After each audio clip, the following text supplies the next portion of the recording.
Ladies and gentlemen, I think we are live. Wow. Welcome, guys, to a little late night CoffeeZilla After Dark here. We're talking. Hey, listen, it's now a tradition to do one of these open forums after every CoffeeZilla video. So here we are. Got the late night glasses on, guys. Hey. Listen, it is what it is. Not going to dress up for this, honestly. Had to get that video out. What do we all think? Safe Moon. Do we still love and support the moon? Welcome, guys. Put your hands up if you want to come up. We should have a lot of people. It is a big video today. A lot of interesting information. First guy up, Crypto Tractor. Hello. Hi, Coffee. Hello. How are you doing? Yeah, I just want to thank you for a job you did with the SafeMoon. I was the SafeMoon holder from middle of the March 2021, and I'm almost from the beginning when the trend on TikTok starts, and I have like some speculation and some things that I want to share that I observe in the time when the SafeMoon develop and change. Okay. So, yeah, there was like a trend that hold SafeMoon Army will go to the moon, and maybe the people will say I'm fat because I have more than 150k on the wallet when the SafeMoon was on the top, and I go out when I almost get things that I invest at the beginning because the old things go so low, and like I was asking myself, hey, why does Shiba go so much and we can't develop when we have so many people that are so loyal to that coin? Why every time we go a little bit to the top, like we go down immediately? What happened, and why this development team take the decision that making the price of the coin going down and down? And like I was consider, do maybe they have a plan to change the scam coin and do not rug pull the coin, and they just make like the I don't know, do you know the game EVE Online? They have a system to take money out from the game to put small taxes inside the environment, like when let's keep it basic here. Not everybody here is an EVE Online player. Okay, I mean, like they made a like pipe to get money from every transaction, so it doesn't matter how big price is, it's matter to people spend money because they have a provision. So that was my consider, and like because I don't want to take your time, I have a speculation about the thing. Like month ago, the price go up and down really high, and they said they testing some software, and my suspicion was they creating software that create the wallets or something to sell and buy things, like to wash the SafeMoons to get money out from the pool. But I don't know. This is just my suspicion. Hey, suspicion. Do you have any evidence for that suspicion? Not yet. Okay. Well, we got to have evidence here. But it is an interesting. It's an interesting thought, Crypto Tractor. I will keep it in mind. Thank you for coming up. Appreciate your time. Thank you. Okay, I'll keep that. I'll look out for the money printer. I mean, I think they already have one. That's kind of the thing. eBiz Sun. Now, remember, guys, you don't have to be a SafeMoon holder for this episode. Now, if you want to be a SafeMoon holder, I'd obviously love to have you up. Safe space for all SafeMoon holders, as usual. But, yeah, this one's a little bit different because I just want to hear from everybody this time. I want to hear from... We haven't really, we haven't really talked to everybody. So, here, I'm going to drop it in the chat. Pen. Drop it in the live link. Make sure everybody can get this Discord chat. Here we go. All right. Okay. Join up. Hello. Did I get that guy? No. Okay. Crypto MD. You're invited up, sir. Hey, Oh, can you hear me? hey, Win Hoverboard, you're next. Hey, how's it going, man? Hey, man, not too bad. First and foremost, I just want to thank you for everything that you're doing for Of the course. crypto community in general. Thanks, man. Um, so I'm an ex-SafeMoon holder. Mm-hmm. Around last year, March, April time. So I run a Discord community, right? It's got about 7,000 members in it. So at the time, the SafeMoon was brought to my attention, and I looked into it, and I just didn't like what was going on, especially because the liquidity pool wasn't locked. So I just had a lot of doubts, essentially. But I'm not gonna lie, I gave in after like 2 or 3 months. I saw it pumping, so I definitely did give in. But I had one question for you, and it was, Sure. do you think it was all malicious? Because like when I see these things, I do see a lot of it was like, for example, the original founder, I forget his name, I think it was Kyle, if I'm not Kyle, mistaken. yeah. Yeah, like he came in and there was a lot of, messages that he had sent out that, you could interpret it to be that, he wanted to go in and out. Like, does that mean he wanted to pump and dump? Did it mean that he wanted to kind of build it up to a point where he could sell it off to people? Like, do you think it was all malicious from the get-go, or do you think it developed into something? I think Kyle. Okay. There's a few things. I think fraud is actually a very complicated thing, and the more I look at people, the more I realize a lot of times the person who's committing fraud, even, they think of themselves as a good person, if that makes sense. And they very rarely, first of all, take accountability for what they do, and they usually have some explanation. So do I think that SafeMoon Dev was like outright thinking, I'm going to make, millions of dollars from this coin? No, he had no idea it would do as well as it did. I think the temptation of money like that unlocked is too much for most people to bear. I think the vast majority of people, like if given just millions of dollars and access to it, and there's the odds that anyone will find out is low, I think most people would have trouble basically saying no. So it's a tough question because it's like you're asking me to sort of speculate on the character of these people. I think where it gets problematic is where they start to lie about and cover up what they've done, right? And that gets to the point where it's like, okay, I don't really know how to answer other than that. But for sure, we don't know for sure what their intentions were to start, but we sure know that once they start lying about what they're doing, they're malicious. Absolutely. Also, like, to just kind of add on to that point, also like John Coroni, for example, with his wallets, like, do you think, I know I don't want to ask you to kind of answer these questions if it's going to open you up for anything, targeting or whatever, but I think what he is doing right now, which is kind of sending out ambiguous statements, saying that he doesn't want to take time off SafeMoon and answer these allegations, like, he's playing it very like hard, because there's no way we can really get an answer out of him, because he keeps kind of saying, "Oh, I'm a CEO of like $1 billion company. I don't really have time to answer these allegations." Yeah, And I think it's really John's appropriate. silence is deafening at this point. I mean, come on. Yeah. Again, I'd love to have talked to him a long time ago, 2 months ago, 3 months ago. I've been reaching out to him forever, before there was ever illegal anything. So, I mean, he's saying he can't talk. Why couldn't he talk to me then? Why couldn't he talk to me a month ago? Why couldn't he talk to me now? It's just ridiculous. I mean, how long are you going to say? Look, it's just kind of sad. He doesn't deserve the community he has. He has all these people who love and support him, and he just gives them memes in return, and he doesn't he's just not, he doesn't live up to what he's been given, honestly. Like, it's like these people are bending over backwards to defend him, and he's like, lol, and makes a meme about how he's basically the savior of the world. Did you see that? Did everyone see? Let's just review some SafeMoon drama real quick. It's hilarious. So after disappearing for, sorry, I'm peeking here. So after disappearing for weeks, is that music too loud, guys? Tell me if the music's too loud. After disappearing for weeks, John comes back, doesn't answer the FUD, okay? They call it FUD, doesn't answer the allegations. And he posts a tweet of him as Neo, aka the One, blocking bullets, and the bullets are FUD, as if he's like somehow stopped anything.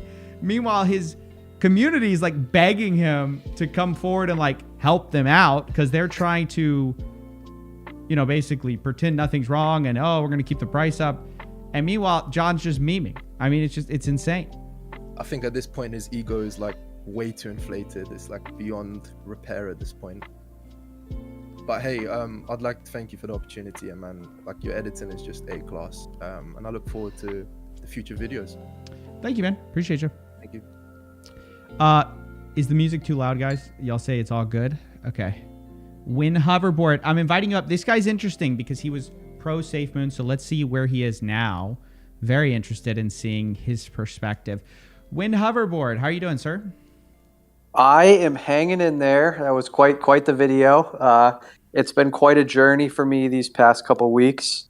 I made some jokes today. I don't know if you saw anything that I posted, but I just kind of went through the stages of grief where, you know, I'm at the acceptance stage right now. So I've already reached out to all my contacts who I shilled to. I've already like kind of broken the news to them and been like, you know, guys, I'm really sorry. You know, there's some serious allegations here, and I've relieved myself of those burdens.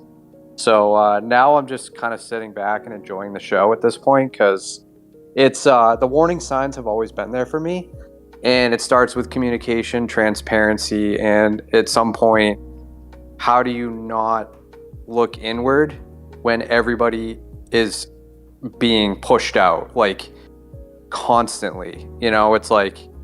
And then the whole meme thing set me off too, because it's just laughable. And then you had such a nice touch there on the Wolf of Wall Street, and I was in the DMs with somebody, and I'm just like, that is a prosecutor's dream to see somebody post that after being accused of this. Like, if he goes to trial, that is going to be a piece of evidence that's for sure. Let's go ahead and share that with the people in chat. I don't know if everyone saw it. So what happened was John, he memed in the chat about, you know, he came back, he memed in the chat this scene from Wolf of Wall Street where Matthew McConaughey is basically chanting in the restaurant, right? But it's meant to be like a meme, like, oh, we're going to all make it, da-da-da-da-da. But people don't actually understand. So this is the meme. It's like this whole thing. Yeah, I do have a question for you, right? Because I'm trying to connect the dots here with David B. Smith and then with Charles Caroni. And I didn't know if you could shed some light on maybe what you've heard with regards to that, because I don't know if that is related to something different or if that kind of ties into this whole story for you. No comment on that. Okay. We got a teaser for another video, perhaps? Not a teaser at all. I'm not going to comment. I'm just not commenting. It's different from I'm not saying anything about it. Real quick, let me finish this thing. So the part of the thing is hilarious. He goes like, he defends himself with this meme of whatever. And actually in the video of Matthew McConaughey, he's saying like the job is to put money from your investors' pockets into your pockets. The elemental chart, it's not laser in the fucking circle. Everyone, correct? Yeah, it's crazy. It's just crazy. Just the one thing I would say is I've personally been screaming for transparency and communication from the team for months. Like, good luck. It's just give me something. Let me know what's going on. And is literally this whole thing is hinging on a wiener dog. How funny is that, dude? So if you guys haven't watched the video already, main channel, go watch it now. Like the stream too. Thank you very much for everyone who's already here. But this wiener dog, he bragged about it. John Caroni bragged about having this wiener dog, and the whole empire is crumbling. The one thing I want to say though is just, you know, I'm kind of joking around here, but like, it is a sad day, and I'm really sad for everybody who's involved in SafeMoon. Fair play. I've had my emotions go up and down. Mm-hmm. I'm sad for the moderators right now, and who have to try to fight back with people who are coming out here and talking about it. They get paid nothing, they're told nothing, and they're basically told to defend SafeMoon. And they're good people. They believe in the project, and just try to be nice to those people, guys. They're good people. Well, that's why I said that Caroni doesn't deserve you guys. You guys should be defending something that's like you know, super positive and whatever, because you're super positive. Well, I don't want to say that SafeMoon aren't. No, I'm not going to say that. Y'all, y'all definitely aren't positive all the time. Y'all can be super toxic, but I mean, you guys tend to just like be behind this thing 100%, and you're gonna fight for this thing no matter what. I think that's, if you're behind the right thing, it's fine. But you know, it can also turn toxic if you're defending something that's not that defensible. Again, you know, maybe Caroni comes out and gives the ultimate explanation for everything. I just find it hard to believe because you just can't explain the shit coins. You can't explain the NFTs. You can't explain these buys. It's not a, there's no way to defend that as a company purchase, especially when you have Ben Phillips being the one selling it. So, all right, I'm going to get somebody up. Win Hoverboard, thank you for coming on. I just want to say one last thing. Sure, go ahead. Yeah, I just want to say if John does come out and address this, I may change my tune. But until he does, this is where I'm at. So thank you, Coffee, for the time. All right, see you. $4.99 from Pocket Watching with JT. Coffee, keep up the good work. By the way, guys, shout out to Amish for letting me use his channel. It's basically his channel now. I mean, the drip, I left. It's both of our channels, but I left. So I just came in live streamed here. I asked him. All the super chats are going to Amish. All of the ad revenue from this video is going to Amish. I'm not making anything. So shout out to Amish for letting me use his channel for this. Ebbins 2. Ebiz Sun 2. Hello. How's it going, sir? Hey, can you hear me? Hello. Do you want a Moondog? Can I interest you in a Moondog, sir? Yeah, sure. Why not? Hey, so what's up? How's it going? I just had a question. I was just wondering, like, how do you know that those wallets that you discovered from those centralized exchanges are John's wallet? Which ones? The ones that I think in the video, the latest video that you dropped, you mentioned that... There's some centralized exchange deposit wallets? Or whatever wallets that he used, I guess, to... I guess, you know, since you mentioned that it was his personal wallet, so like, how do you know that it's his wallet until like, you know, he deposited it into his like own personal bank, I guess? So I can't tell if you're asking about the Devil wallet, the Gabe wallet, those, or are you talking about there's a difference? There's also like any of those, I guess. Okay, well, directly, I mean, you could just look it up for yourself in the blockchain. So John Caroni tweeted. If you go to the stream right now, I'll find it for you. Okay. Yeah, I mean, I think I saw like the part where you. No, but look, but I want you to see it on Twitter. I don't want you taking my word for it. So you can look up. John Caroni says on August 14th, I named him Captain Hodl. Okay. He's talking to Ben Phillips when Ben Phillips was shouting out this this NFT called Moondogs. Okay. Mm-hmm. Does that make sense so far? Yeah, that makes sense. Okay, so Ben Phillips goes, it's safe to say I'm obsessed with Moondogs NFT, da-da-da. John replies, I named him Captain Hodl. He bought an NFT, okay? Then, if you go to the OpenSea, which bought that token, or that NFT, you go to activity, you can find when he bought that dog, that Moondog. It says sale for 1 Ethereum at August 14th at 6:35 p.m., okay? So can you see that? August 14th, 6:35 p.m. Here, can everyone see that? Hold on, I'm going to move the screen over for a bit. Okay, 6:35 p.m. So he can go to that transaction. So he tweeted about buying this the same day this wallet buys this, right? This wallet has $4 million. A lot of its money comes from the Gabe wallet, which we know is Caroni's wallet, per Papa. That's how we know it's his wallet. Does that all make sense? So it's his evidence that he traced back to himself. We're just using his evidence that he posted publicly from a verified account to trace it all back to him. Does that make sense so far?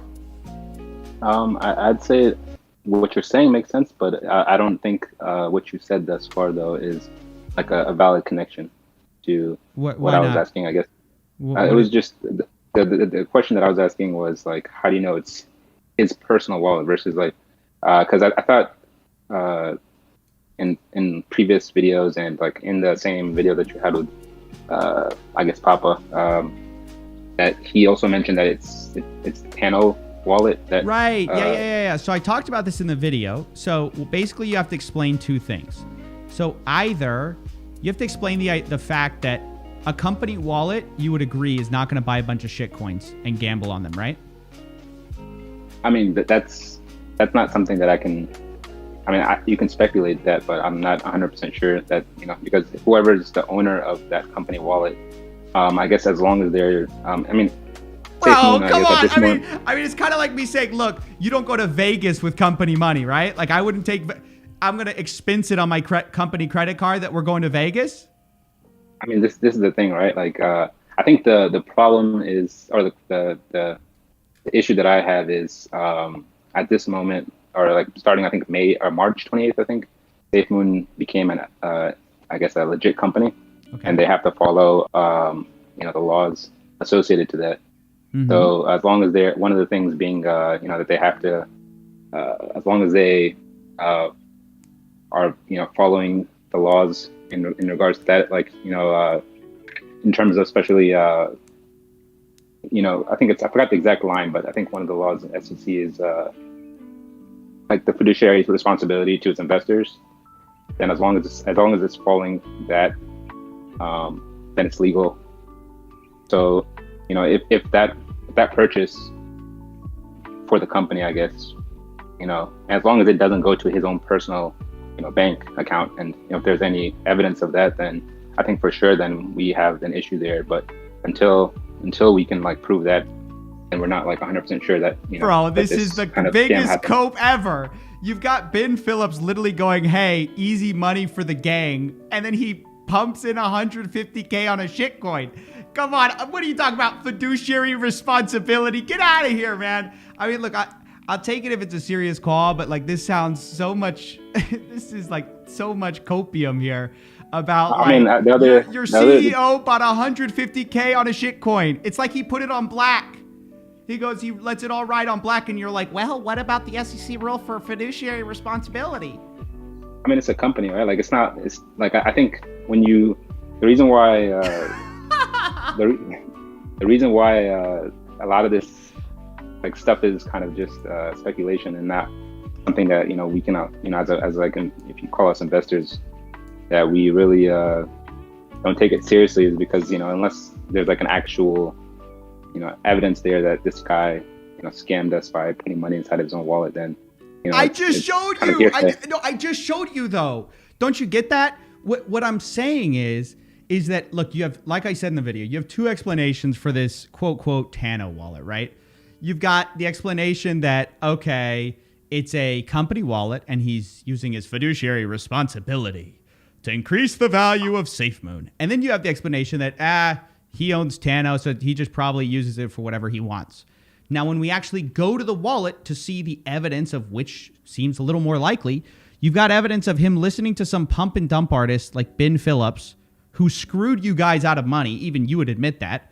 He's taking shitcoin advice from that guy to go dump 150K in, and you're trying to talk about, oh, where's the evidence? Come on, man. Come on. I don't believe this is a real call. Okay. I mean, I honestly, I think like some of the research that you did was pretty good, but I think the connection isn't really 100% solid just yet. But I think it's definitely interesting stuff to look into. The stuff that you. Okay, but fine. The OX666 wallet then, the Devil wallet. What is the explanation for why a guy is buying $20,000 worth of NFTs with his company wallet? Are you saying that's a company wallet? Is that your statement? I would say like two things. The other thing I was going to mention is when we start, like, even with those wallets, we don't know whether or not those are, I mean, like, we know that, I guess, the Tano wallet, because one person somewhat confirmed it, but other than that, CTO, like the rest of the other wallets, we're not 100% sure about. But let's just say that it is a company wallet. What was your question again? Sorry. No. I'm saying explain it to me. If you go and find a wallet and you see that the guy bought moon dogs at the behest of someone who pumps and dumps like Ben Phillips, who stole 12. Look, dude. I mean, $12 million taken out of SafeMoon because this guy who's talking about, like, who's like saying, I'll never, I'm holding, guys. I'm holding. He's selling on you guys. He sold $12 million on SafeMoon holders' heads, okay? And then you got your CEO, your founder, your fearless leader listening to this guy, buying the NFTs he says to buy. I mean, come on, dude.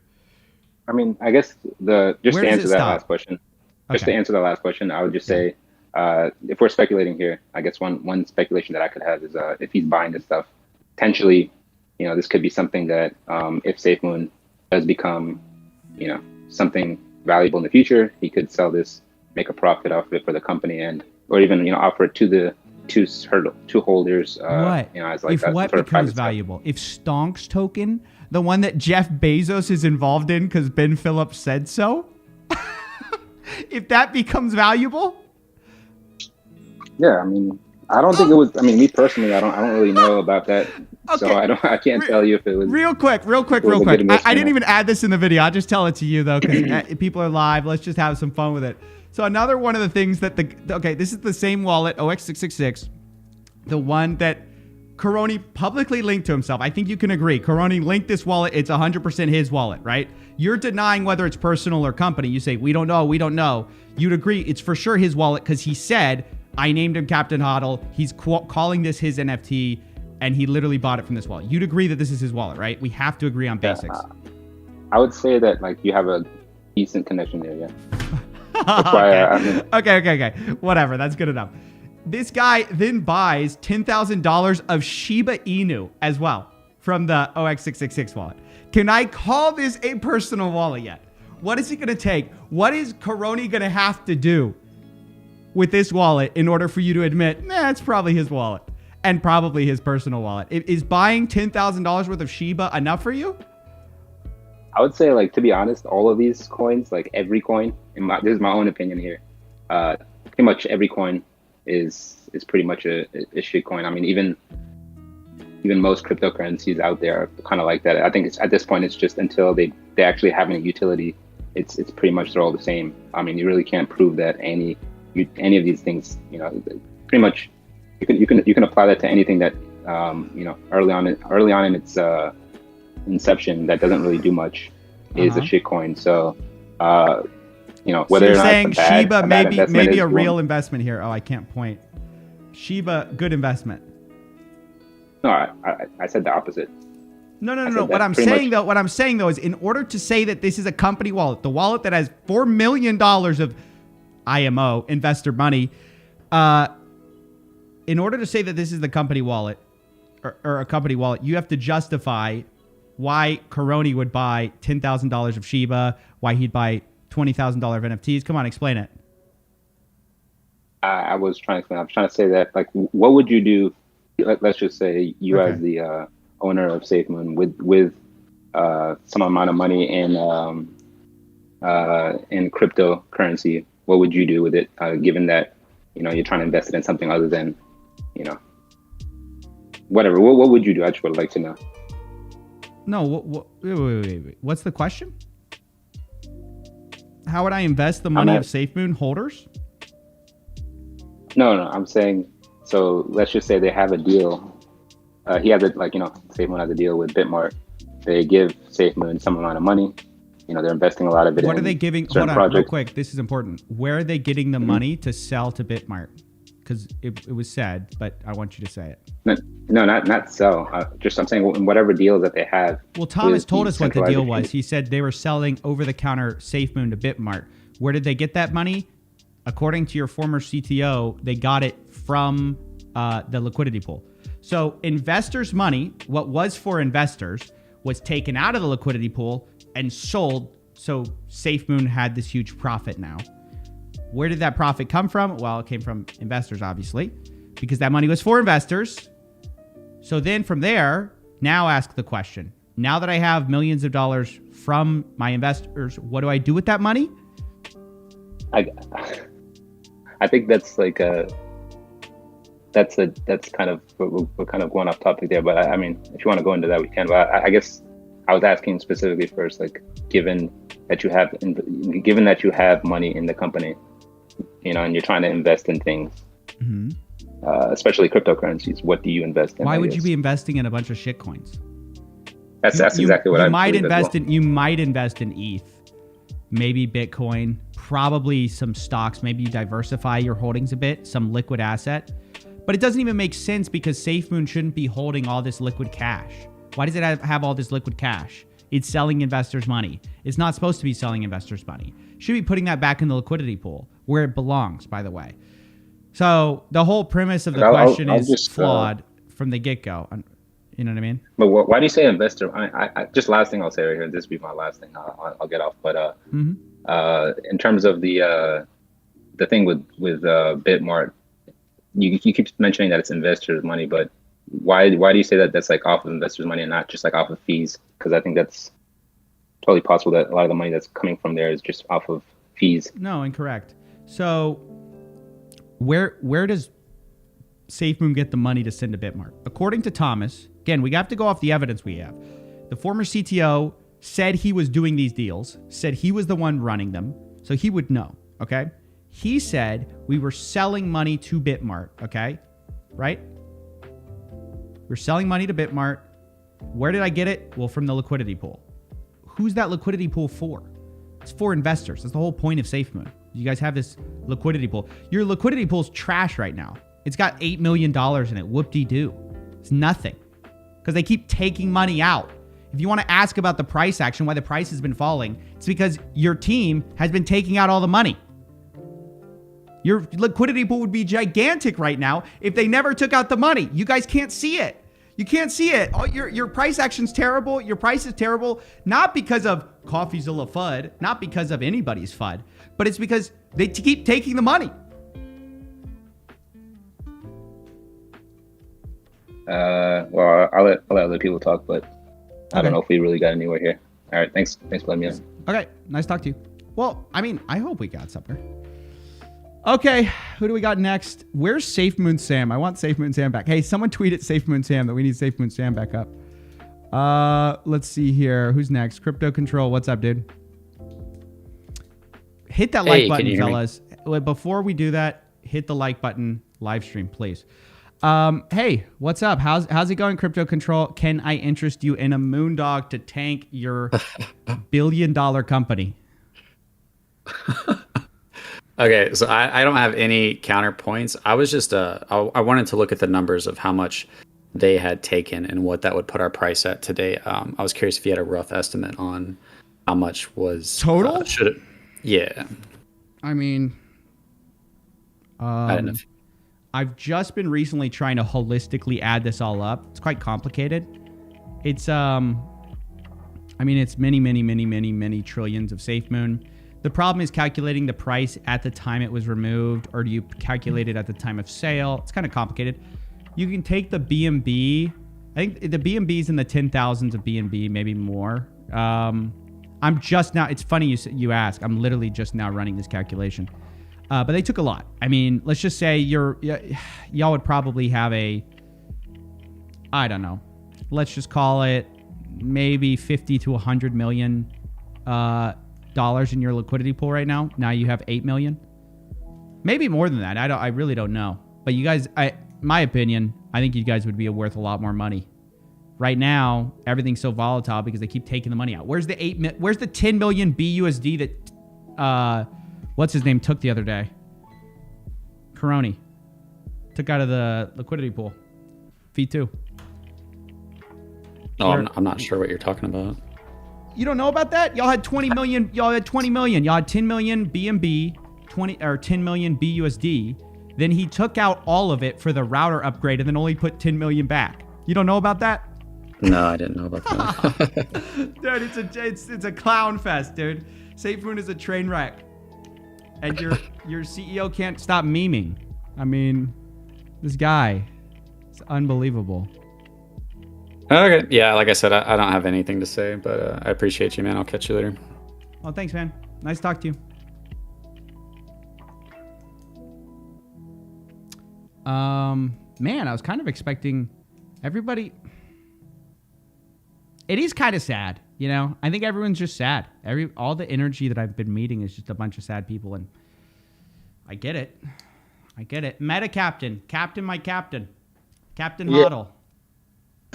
I just want to ask one simple question, just to play devil's advocate for SafeMoon on some small level. Let's do it. I'm curious Ask to me know. anything. By the way, can you guys just post this in the Discord of the SafeMoon? I want lots of SafeMooners in here if possible. Invite them. Invite your friends. Okay, go ahead. I'm just curious, just for general, like argument's sake, liquidity trading on any DeFi token that's just base market trading. The added liquidity fee that SafeMoon has, I'm not sure what it is. I don't know what their tokenomics are, but in theory, if for some reason the amount was like equivalent, whatever amount it is that they took from Bitmart, if it was equivalent to like just the exact liquidity fee, or was it more? Did they actually take from the liquidity pool, or was it just the liquidity fee that they stole? You know they said they could never touch the liquidity, right? Sorry, no, I'm fully aware. I'm not trying to fully defend them. I'm just curious just to know metrics. Yeah, it was a lot. I mean, it was a lot more than that. What's the general pancake swap fee? I mean, what are you trying to say that fee would have been the same amount? I mean, no, it was huge. The amount they took was huge. 5% of all transactions go on the LP. So the majority of the LP is from those transactions. Kind of. The way liquidity trading works is like your market sets that liquidity trade. So you set it up with your own little example on the thing. You've got like, BNB going in, trading out for the SafeMoon. Yeah. But then like their secret sauce was supposed to be that they gave extra liquidity on the trade, if that makes sense. That was like a 5%, secret sauce. 5%, yeah. 5% automatic LP. But that LP was supposed to be locked. That's the whole idea. So it's like if you're saying like, it could be taken out. It's like, no, that's for the investors. That's part of the whole pitch of SafeMoon. We're going safe to the moon. How are we doing it? We're not going to rug. Why are we not going to rug? Because we can't, because it's locked up. And look, you're going to have this price floor that's going to stabilize the dips. When the whales come in and they sell, it's not going to be a big deal because look at us. We have this great liquidity pool. And for everybody's knowledge, that pool is that's impossible. That is really, truly impossible. You have to either manually lock it or burn those tokens. That's your only choice. What if they renounce the contract? Yeah, you can renounce the contract, but like even then, you could like before you renounce the contract, you could set the fee receiver to go into any wallet. So like typically, whenever you launch the contract, yeah. But in theory, what you have to do is set that fee receiver to the burn wallet, and then renounce the contract. Yep. Okay. All right. Is that it? Yeah, that's it. I'm sorry. Thank you for having me. No. It's fine. It's great. It's great talking to you. Okay. Bye. I didn't mean to rush the guy out or anything. Got a lot of people chatting. I'm gonna talk to Ben Shapiro's capitalist friend. That's a funny name. SafeMoon total after this, and then we'll go to some others. What's up, buddy? You ready to own me with facts and logic? Yes. No. I just wanted to agree with you. I do think SafeMoon is bad. Okay, bye. Wait. Let me leave. Okay. All right. SafeMoon total, then Turbo Chad. SafeMoon total. Hit the like button, boys. What's going on? And tell your SafeMoon friends. CoffeeZilla will take anybody on right now. Come on, anybody. And invite Chris, Dark Moon Tim, SafeMoon Joe, whoever it is. No, man. I just I want to say it's a sad day, man. It's a sad day. I'm sorry for my English. I'm Portuguese, so any mistakes that I'll make spelling and things like that, I'll apologize for that. But yeah, like I invested a year. Are you? Can you hear me? Mm-hmm. Yeah. Hello. Hello. Can you hear me? Hello. Yeah. All right. Yeah. No, I can hear you just fine. No, I'm just listening to your story. I mean, you said it's a sad day. I agree. Yeah, because I invested a year ago, and man, I tried. I really fucking tried to believe, and I dreamt, and it felt good to dream. And dude, even in January, I was like, holy shit! I was watching the AMAs and all the wind turbine stuff and all that shit, and I was thinking to myself, holy shit, I'm gonna be rich. I'm gonna be fucking rich. Like not now, but like in 5 years or 10 years. Yeah, but today, man, with your video, I don't know, bro. It's just a lot of serious shit, serious accusations, and I don't know. I think it's kind of over. I don't think it's over.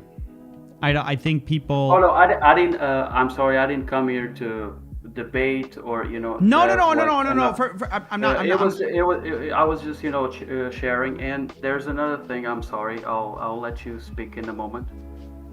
I also been part of the subreddit. Mm-hmm.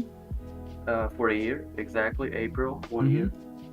And I've watched it all. I don't post. I've just watched it all in full.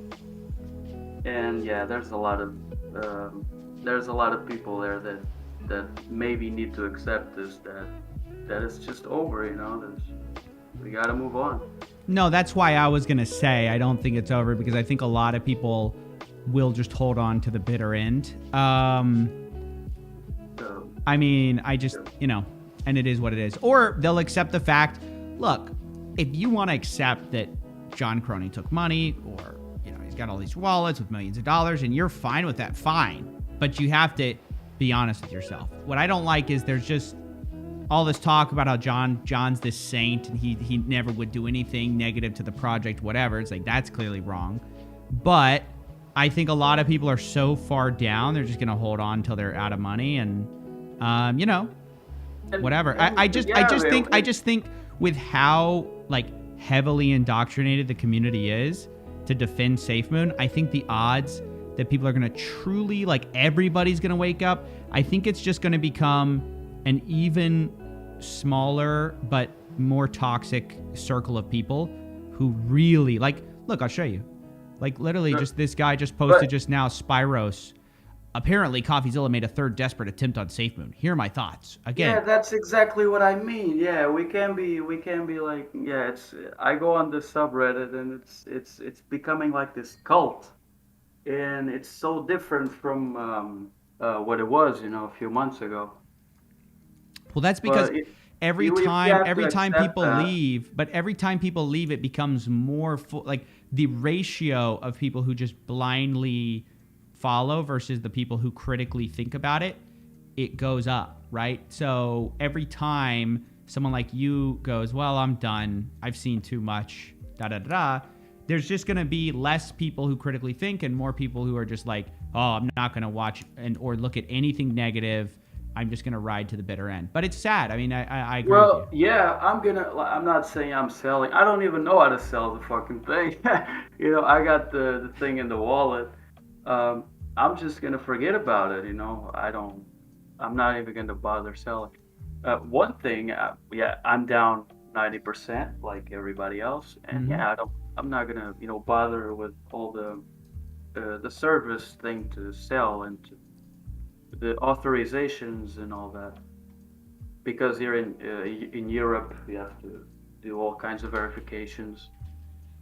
Yeah, man, that third video really, even in your first video, I still I didn't budge. I still thought, okay, maybe there's still something, there's still some hope. Let's just wait. But this third video really, yeah, it's there, it's factual. Okay, well, I want to see what happens. All right, SafeMoon total. Thank you. All right, man. Have a good one. Talk later. Bye. Okay, Turbo Chad, you're up, bud. Hey, thanks, man. Definitely want to say thanks for having me on, and of course, I just want to say that, I do actually have a question and some other stuff, I guess, but just to get things off first, I guess the real question is going to be a little different than the usual. I guess the real question for me, anyways, is, at this point, nobody's denying that there hasn't been a rug pull and there hasn't been like a scam. But I have to ask, the idea, like the economic model of SafeMoon, was that itself a scam? Because I mean, the whole idea of SafeMoon was that it takes the proceeds of like sales fees and gives like a 50%, to current token holders, in their little reflection, quote unquote, and the other half goes into said liquidity pool, which of course, price stability, all of that. Was that itself, had they not been taking out of the liquidity pool, had they not been pretty much scamming their people, would that have even worked? Because I mean, all it gives is like there's no real other special use other than it being a store of value, but that was kind of the allure of it. Had it been, actually quote unquote safe, and not a freaking huge scam pull, rug, would that have even worked? Was the economic model doomed to fail from the beginning? Well, I don't think we'll ever know for sure. I mean, I think there are some definite like questionable elements of it, of just an ever increasing pool of funds, and then like where does that money go? There are questions, but I think it's ultimately moot because we'll never know. So we'll never know. I think that's sort of the issue, but it's an interesting question to think about, like hypothetically. Yeah, and I mean, really, when it comes down to it, like, honestly, it comes down to, like, the whole question of, like, was SafeMoon truly the scam itself? Was the idea of a SafeMoon token, like, is it... Because, like, obviously, SafeMoon, the company, might die, but will the idea potentially be used in a better light in the future? I mean, where do we go from here? I mean, so many people have been scammed. I mean, this hurts really close to home for me, because my family got screwed over by WorldCom and stuff. We lost a freaking fortune on that. Grandfather, this just makes me feel like crying, because... after seeing all the evidence, people have been scammed. Like, the idea, I guess, could maybe have worked, but there are so many people. Have you thought of joining the lawsuit? No. I have nothing. No, I have nothing in SafeMoon, really. I was talking about WorldCom in the past. Like, my grandfather used to work there, and he had hundreds of thousands of dollars.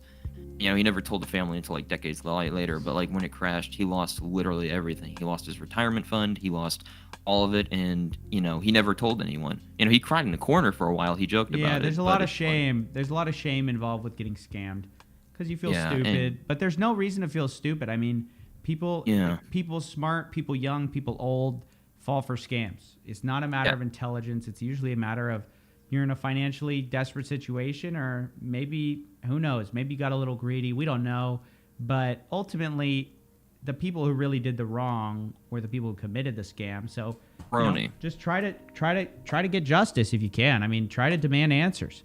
The thing that I don't want to see, what makes me sad is I think the SafeMoon army is going to, like I told the last guy, double down, get even more insulated, and just just ride this thing all the way to the bottom. If you actually go back to the BitConnect, BitConnect? Yeah, I remember BitConnect. So they had a subreddit right up until the very last moment. They got shut down for good. Everyone was like, oh, it's just fun, guys, just fun. I mean, it's like identical. It's like there were seriously credible allegations, and right up until the end, people were like, no, it's not a scam, not a scam, not a scam. It's like, well, people held on. Yeah, and I mean, I have to ask like a question of like, hey, once the lawsuit goes against Coroni and all of that, two things to be asked. Number one, will there be in future like a project potentially, identical to SafeMoon, but maybe they'll have an actually good team, rather than having a Coroni, who, by the way, when it comes to the lawsuit, second question, hey, how are people who have invested in this even going to get their money back? Are they even going to? I mean, my grandfather certainly didn't. He got scammed out. He got completely destroyed by it.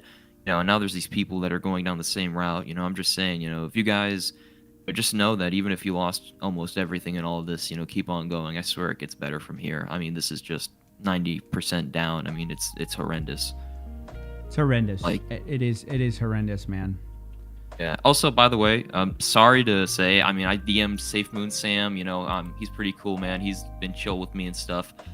For me, he told me that the thing he's kind of concerned about SafeMoon was just like impatience with people, which, I mean, at this point, especially with your most recent vid, I don't know how to feel about that. But, he's been pretty chill. He hasn't responded to the DM. I wish he had come on, but, either way, it just seems like there's been a lack of communication as a whole between. What does he mean? What does he mean impatience with the SafeMoon team? What does he mean by that? Well, I was asking him, I was asking him before, like, hey, if you like, do you still think, before your most recent video, what do you think? Like, do you think SafeMoon is still a good investment? I never really liked it myself. I'm more into Cardano, Ethereum, and Bitcoin, of course. But didn't think like to him is that it's a long-term investment. Like he thinks that it was a multi-year hold. That's what I mean. Like he thought that it was never going to be like, he's patient. He's willing to take the risk of supporting a younger token, things like that. You have to ask, do you want more risk to more gain ratio, or do you want to invest in something older and with more of a record for a potentially lower return? Like these are his words. And, I think that it's a good point, but like with all the stuff that's come out, the allegations, the liquidity pool, the rug pull, all of this, I mean, it just seems like as a long-term hold, unless they're somehow able to get a miracle out and they're able to actually like gain back the funds which they've effectively wasted and rug pulled already and put it in like liquidity and all that and gain more trust back, like there's no way to do that. Yeah, I agree. I mean, I agree with you. I think he's wrong, but time will tell. I'm not here to, I was just gonna invite him on and see what he thought of the video. But he doesn't want to come on. That's fine. I just want to talk to people who want to chat about the new video. So thank you, man. Thank you for coming on. I'm going to give a few other people a chance to talk for a bit. Yeah, see you later, dude. Thanks for having me on, of course. As always, Turbo out. Turbo out, dude. Let's see if we have any more Safe Moon stuff real quick from people like Dark Moon Tim. Let's check the Safe Moon gang, huh? Do we have anything from these guys? No, nothing from him. No, nothing from Dark Moon Tim. Okay, let's check out Safe Moon Joe, because they refuse to come on the show, so we got to check out what they're doing. Safe Moon Joe. Do we have anything from Safe Moon Joe? Safe Moon Joe is staying silent. Oh, that's too bad. Safe Moon Joe, do we have anything? No. Okay. Chris Harris, After Dark. Do we have anything from Chris Harris?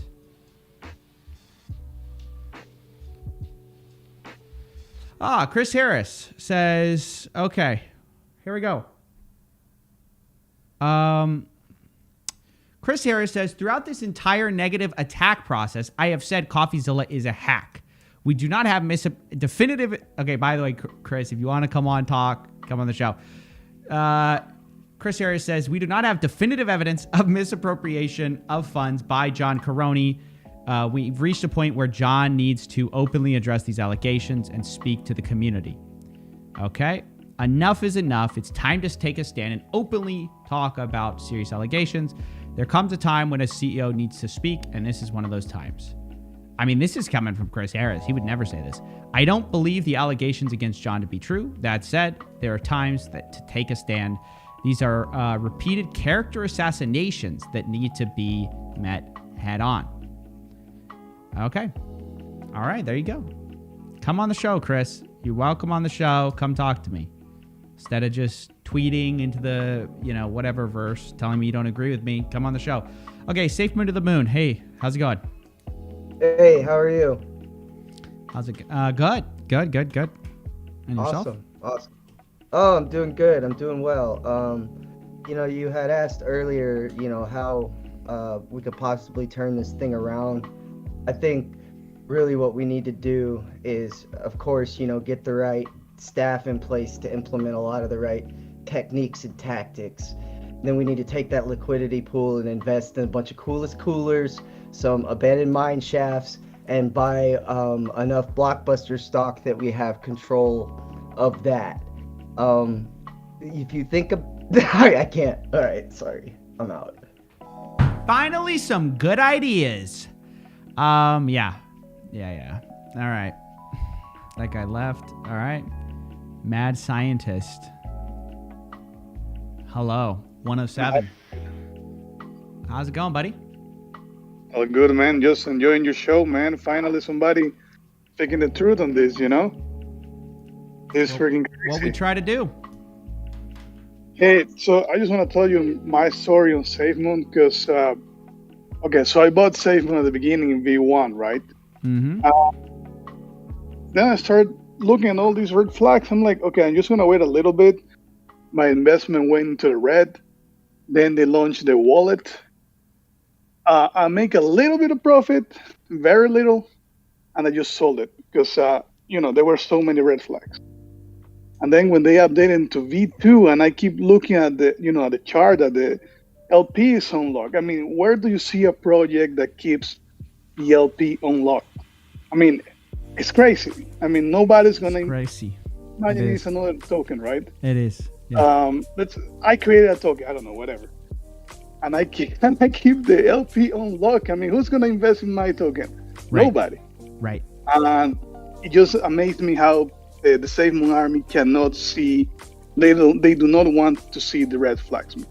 But I'm really happy that you're exposing all this, and this is awesome. So you can prevent future victims on this. This is awesome. Thank you, man. I appreciate it. I appreciate it a lot. Thanks for coming on. Thank you, man. Thank you. Invictus. Hey, does anybody think Chris Harris will come on the show if we invite him? Let's invite Chris Harris on the show here.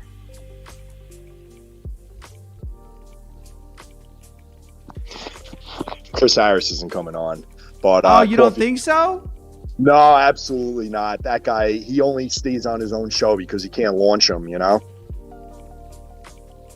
Everyone he disagrees with, he launches. And but I just want to say, Coffee, thank you so much for these videos. They're truly eye-opening, and if it weren't for you, you've actually opened up a lot of people's eyes, and I want to say thank you. I want to shout out to Adam Bergman and the Wolfpack. I want to say I love you guys, and you're coming out with fire, man. And it's funny, in your video you actually said that John Caroni used to live in a van. Now, it was on, I think, SafeMoon Joe's video back in, I want to say, April or May. Mm-hmm. I saw a comment on his YouTube channel that basically stated from someone that Braden Caroni used to live on his couch with his roommate and he would never invest in John.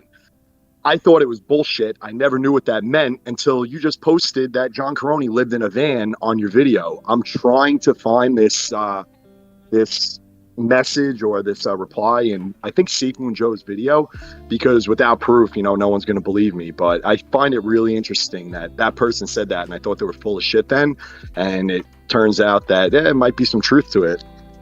Well, just look at how many people have come out against Caroni now. I mean, it's just kind of crazy. It's so many people, everyone who's worked with this guy has had a problem with him. Or most of the people. I shouldn't say everybody. Most of the people, and I've heard so many bad things, unfortunately, about him, that it's just I don't know. Where there's smoke, there's usually fire.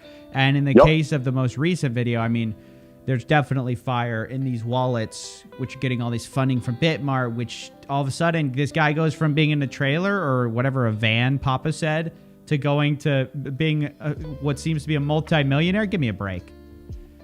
100% agree. And, I was one of the I wasn't a SafeMoon fanboy, but I really believed in the project. I mean, you had Dave Portnoy, you had all these people, making SafeMoon videos, going into SafeMoon, and I was like, holy shit, I have an opportunity here to make money. And obviously I'm down. I sold in February. I was like, I saw too many red flags. Yeah. And I sold. But it's unbelievable, the cult-like mentality that's been created and the brainwashed brains that I'm seeing all over Twitter and social media. People literally choose to see what they want to see. It's like they still believe in Santa Claus. It's it's ridiculous what I'm seeing on Twitter. And no one wants to look at the facts. No one wants to look at the truth. No one wants to actually look at what's in front of them. They want to stay in this magical world with unicorns and rainbows and truly believe that SafeMoon is the evolution. Even if they make a blockchain, there are so many tokens that made blockchains and went on a blockchain. It doesn't mean it's saving the project. It's like you said in your videos, it is a complete fucking scam. I'm sorry for cursing on here, but we were all frauded. All of our hard-earned money went to, these developers' pockets, and they're driving around in McLarens and Lamborghinis and buying, I'm sure, beautiful houses and, the average person that invested in SafeMoon is, putting in, I hate to say it, I've seen people say they put their life savings in SafeMoon and maybe they had $5,000.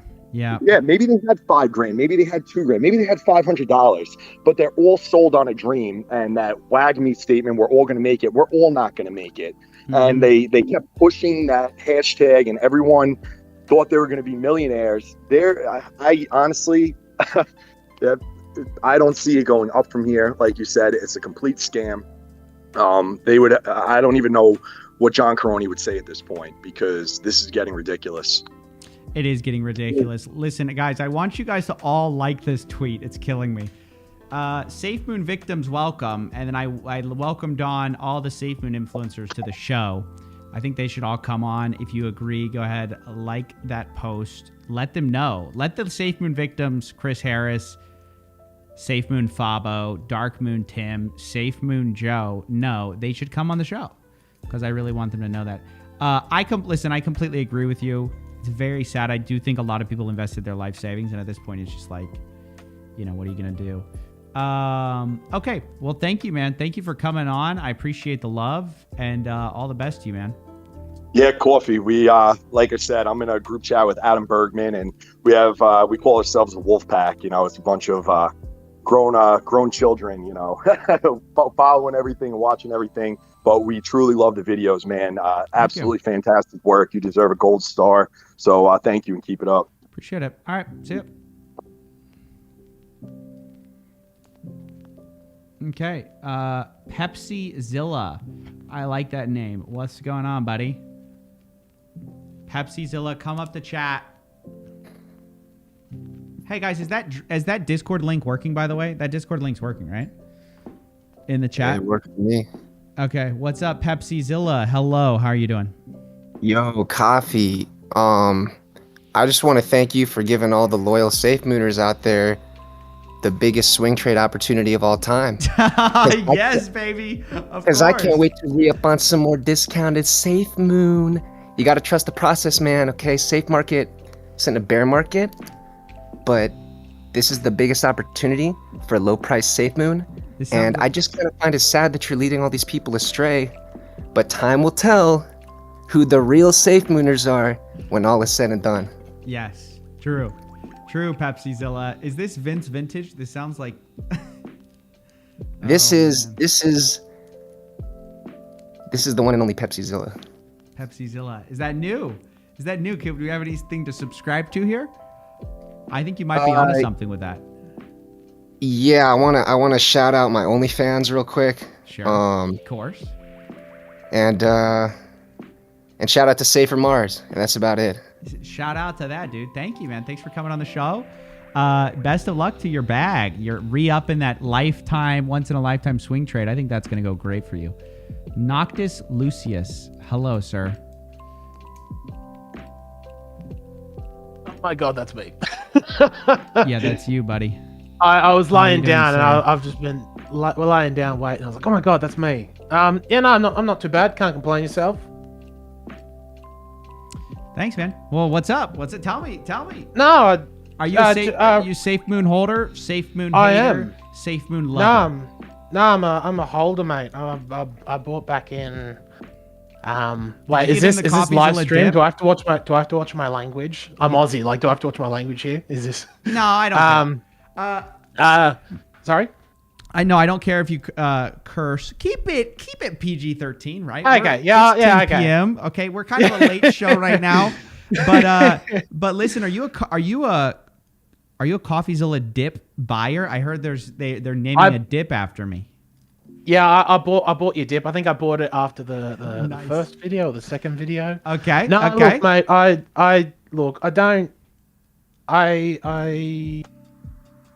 how do I say it? Like, I don't, not that I don't care, but the realistic thing is I am either going to zero or I'm cashing out a few zeros. I think it's one of those things where like something I learned when I first invested in, not SafeMoon, but crypto was you never invest what you can't afford to lose.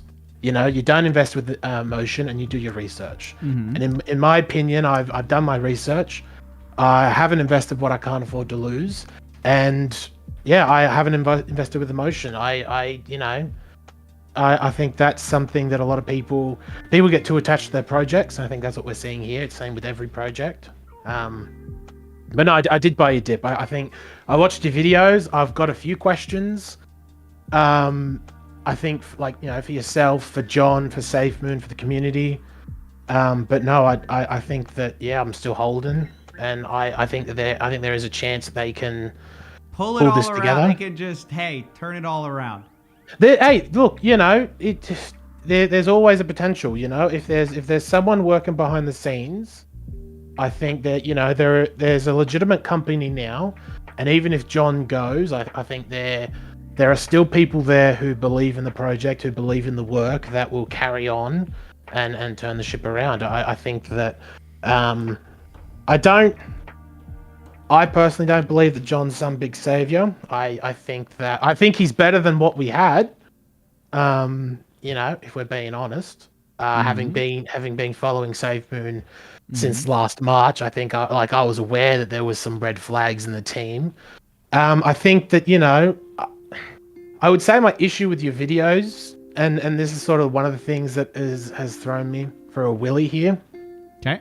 If there was genuine, like, I don't want to come off as an attack or anything. I'm not coming after you, mate. But go ahead. If you had genuine evidence of illegal activity or fraud or something, my mindset would be like, why would you not go to the authorities first and make a video later? Like, that's one of my questions to you.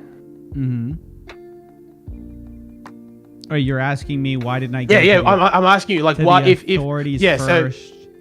And so instead of going to the authorities first, you've gotten all this information because there was an FBI investigation a few months ago.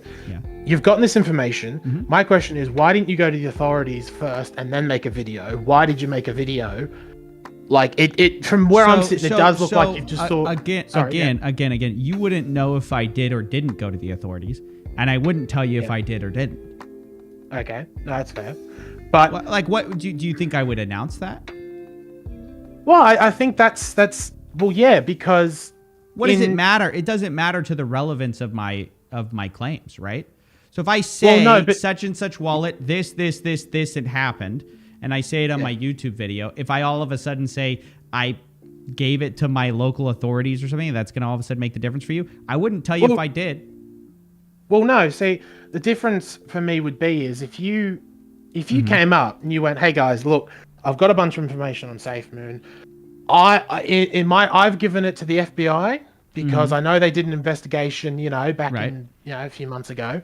Sure. Because I think there's something credible there, right? I'll update you later. You know, I'll update you later. That's what, in my opinion, if you had something that was legitimate, that is the common sense, logical path I would imagine someone would take. Is you would go, "Hey FBI, I found something for you," and then you tell your community, "Hey guys, I'm gonna make a video, but I'm working with X, Y, and Z with the information I've given them." Why would I do that? That doesn't even make sense. It does, because you've come out and you've said, "Hey guys, I've found fraud." Okay, you're saying I've found evidence of a crime. Fraud is a crime. So why would you not take that to the proper authorities? I think it is the FBI. I'm Aussie. I'm not in. I think at the FBI. Yeah. Again, all I can say is that I haven't said I didn't, and I wouldn't tell you if I did. Right? That's all I'm going to say about that. Then second, I kind of want to take a second point to this, which is that I think you should take on the realistic understanding that most fraud goes unprosecuted, right? Especially in the crypto land. So you understand, like, I think a lot of people in SafeMoon think, like, unless the SEC jumps in front of the train, nothing's fraud, right? That's not how this works. You still can be duped. You still can have them steal all the money. You guys lose all your money. It's total fraud, and the SEC doesn't catch it. It's like a guy speeding and the cop doesn't pull him over. It's like happens all of the time. I mean, it's like, fair enough. No. But, so what I'm saying though is that there's extreme relevance. So these cases also take forever. So there's extreme relevance to getting this out to the holders of SafeMoon in a timely manner that isn't like, let's say, on the order of 2 years when you guys might have lost all your money and then let's say somebody gets prosecuted or whatever, like, okay, great, happy that happened, but what does that do for you? So that's kind of my two-pronged answer to your question, which is, one, you're saying that I didn't do something which you don't actually know, and then two, which is that I think you should also realistically grapple with the state of crypto, which is that it's the wild, wild west. Most fraud goes unprosecuted, and getting things out publicly is often a much better remedy than like going to your cops and being like, hey, they stole millions of dollars from this LP. And then what the cop's going to be like, oh, what's an LP? And you're going to be like, yeah, all right. Well, you let me explain. Do you know what Pancake Swap is? And they're going to be like, they're going to start laughing at you. So that's kind of how I would approach that question, respectfully. Yeah. Well, no. Well, I would say, well, it's a little bit different because, in my mind, I would say, well, okay, if it's different because we've got a face to the names, right? You know, we're not looking at the creator of I don't know, some random ass token that, you know, like, okay, if you made a token tomorrow and you didn't put your face to it and you rugged everything, I've lost my money, it's done, right? But if you made a token tomorrow and you've got your face on it, I know who I'm looking for when I'm coming to fight, when I'm coming to sue, or when I'm coming to get, you know, my money back. Because you've got the money. That's sort of what I'm saying is they've got faces. So if you come out tomorrow and there's, you know, this FBI investigation and it's like, yes, John and that are, you know, being taken down, I'll be one of the first people lining up to put my name on whatever legal action is going to be going against them to take those millions back off them. You know, I'm all for that because that's a realistic approach. But I'm just sort of sitting here thinking, why would you make a video now? Why would you not go to, like, this is, again, not saying you haven't gone to the authorities. I'm just saying, why would you not go to the authorities, work with the authorities, say, hey, look, this is what I found. And then, you know, when that's going somewhere, make a video, or when that's gone somewhere, make a video. I was just saying that for me personally, where I'm sitting, obviously I'm holding SafeMoon to the bottom or to the sky. I don't care. I've done my research. I've, you know, invested what I can afford to lose.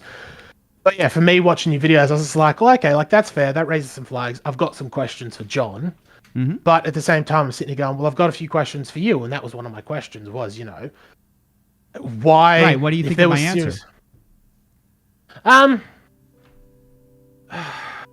think because you basically just made a big assumption. Like you made this big assumption that I would go and shot it from the rooftops. And no, I didn't. No, okay. So I didn't make the assumption. I had the question of why wouldn't you go to the authorities if you had this evidence? I think it might have just, I had the question of, okay, I'm watching your videos. If this is genuine evidence and whatnot, why would you make a video first and not go to the authorities, you know? Why would you not say, hey, I've been working with the authorities to help bring down SafeMoon because I found all this evidence? You know, if you've gone, great. If you haven't gone, that's on you. I don't know. Like you said, I probably won't know for a while if you have. Sure. But no, I didn't assume that you had or hadn't. I was just saying that was one of the questions I had for you while watching your videos. Yeah, that makes sense. No, it does make sense. I appreciate it. Okay. I had another question real quick. Sure, go ahead. Bloody hell, it just slipped my mind. I just had it. It's going to be a 2 a.m. thing. Oh, bloody hell, what was it? That's frustrating. Is Twitter down for anybody else? No, I'm on Twitter right now. Did somebody just hack my account? Oh my gosh. Oh, did something really? It's just weird because I just lost. If they did, really? I just got dude. I've been making fun of people, and I don't know if they did actually, but hold on. Let me try to figure this out right now. I just got logged out of my account. 1 sec. Oh no. Yeah, right. I'm logging back in. Think of your other question. Yeah. Yeah, bro. What? Okay. It just keeps telling me error. Huh. Interesting. Yeah, no, I'm on Twitter right now. I'm refreshing the page to make sure it's still loading and everything's still loading. So. Let me open up a new Chrome here. Interesting, fellas. Which one of you guys is which one of you Twitter guys is hacking me right now? Stop it.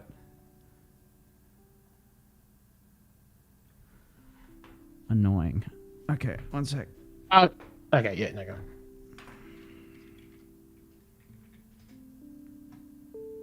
Yep.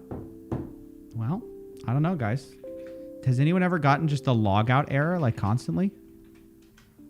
Someone might have your account could have been reported X amount of times, and they could have like. Oh, That might be. I know some places. I don't want to accuse people of anything. It could just be something basic. So, I'm just gonna finish the stream without being on Twitter. That's too bad. It could. I know some now. places do that. If you get like X amount of reports, they sometimes just lock your account for a temporary.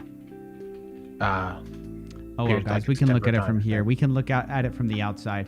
Sad day here. Let's see if the SafeMoon victims joined. I don't think they will. I know Darkmoon Tim is busy. I talked to him earlier.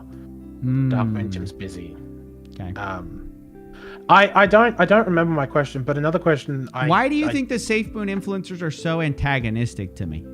I've been nothing but nice. I've invited them on my show. Why are they so mad?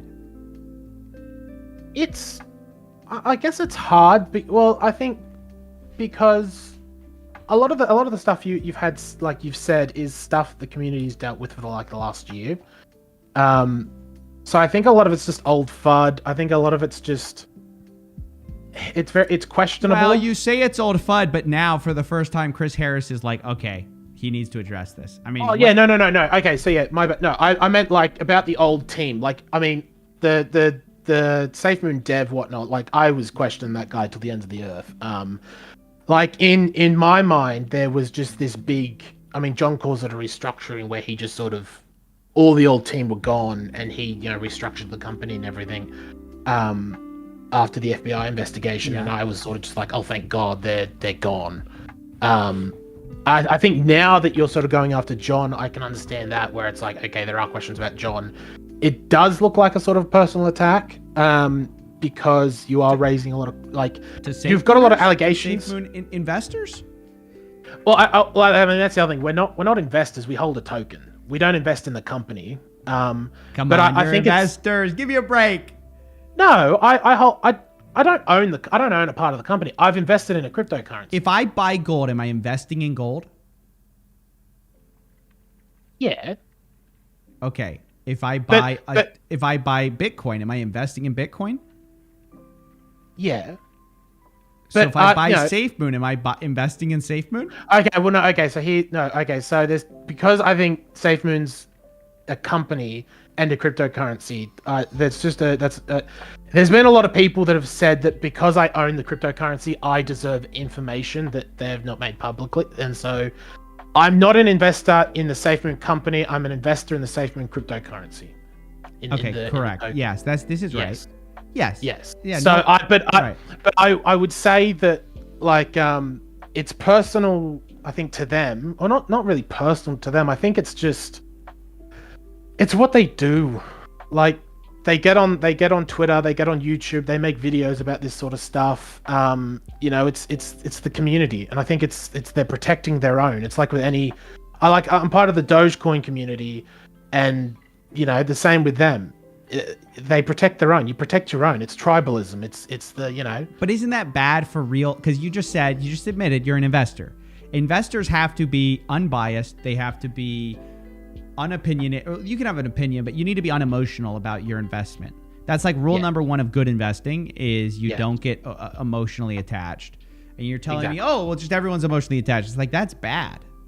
It is bad. And I think that, I've got people right now on my Twitter who I got into crypto like a little bit over a year ago. And there are people who I follow on Twitter who told me the rules of investing in crypto. Do your own research, don't invest with emotions and stuff. And I'm seeing them get emotional right now over this. And I've seen them get emotional before. And it's just, I don't have the answer for that. I think it's just people do become emotionally attached to it. Initially they might not be, but eventually when you sit in that community for long enough, you're bound to get attached to it. Well, I think I hope they can look beyond their personal, Oh, that was my question. Oh, damn! I just remembered my question. We figured it out. God, I was going to be up till 2 a.m. thinking about that. Right. Okay. My bad. Here we go. So, you reached out to John Caroni, right?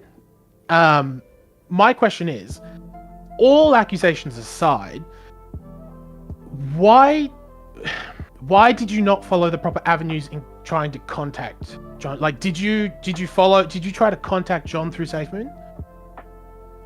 No, I just DM'd him on Twitter. Okay, so I remember I had a problem with this when I was watching the video. Okay, so John's publicly admitted, hey, I don't use Twitter all that much. I've got it for the, and he's talked about it all the time. Bro, okay. Okay, no, please. He's on please, Twitter please, all the please, time. mate. Okay. Please, mate, please. Go. All right.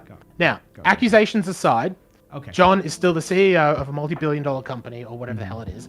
He's busy. I don't know if it's a billion-dollar company. Okay, it is what it is. Okay, it is Yeah, what I it don't. is. Yes. I'm not. Yeah. Okay, so he's busy. He's working. Let's just assume that that's true. Let's assume he's not sitting in a trailer park or whatever. Okay. They're saying.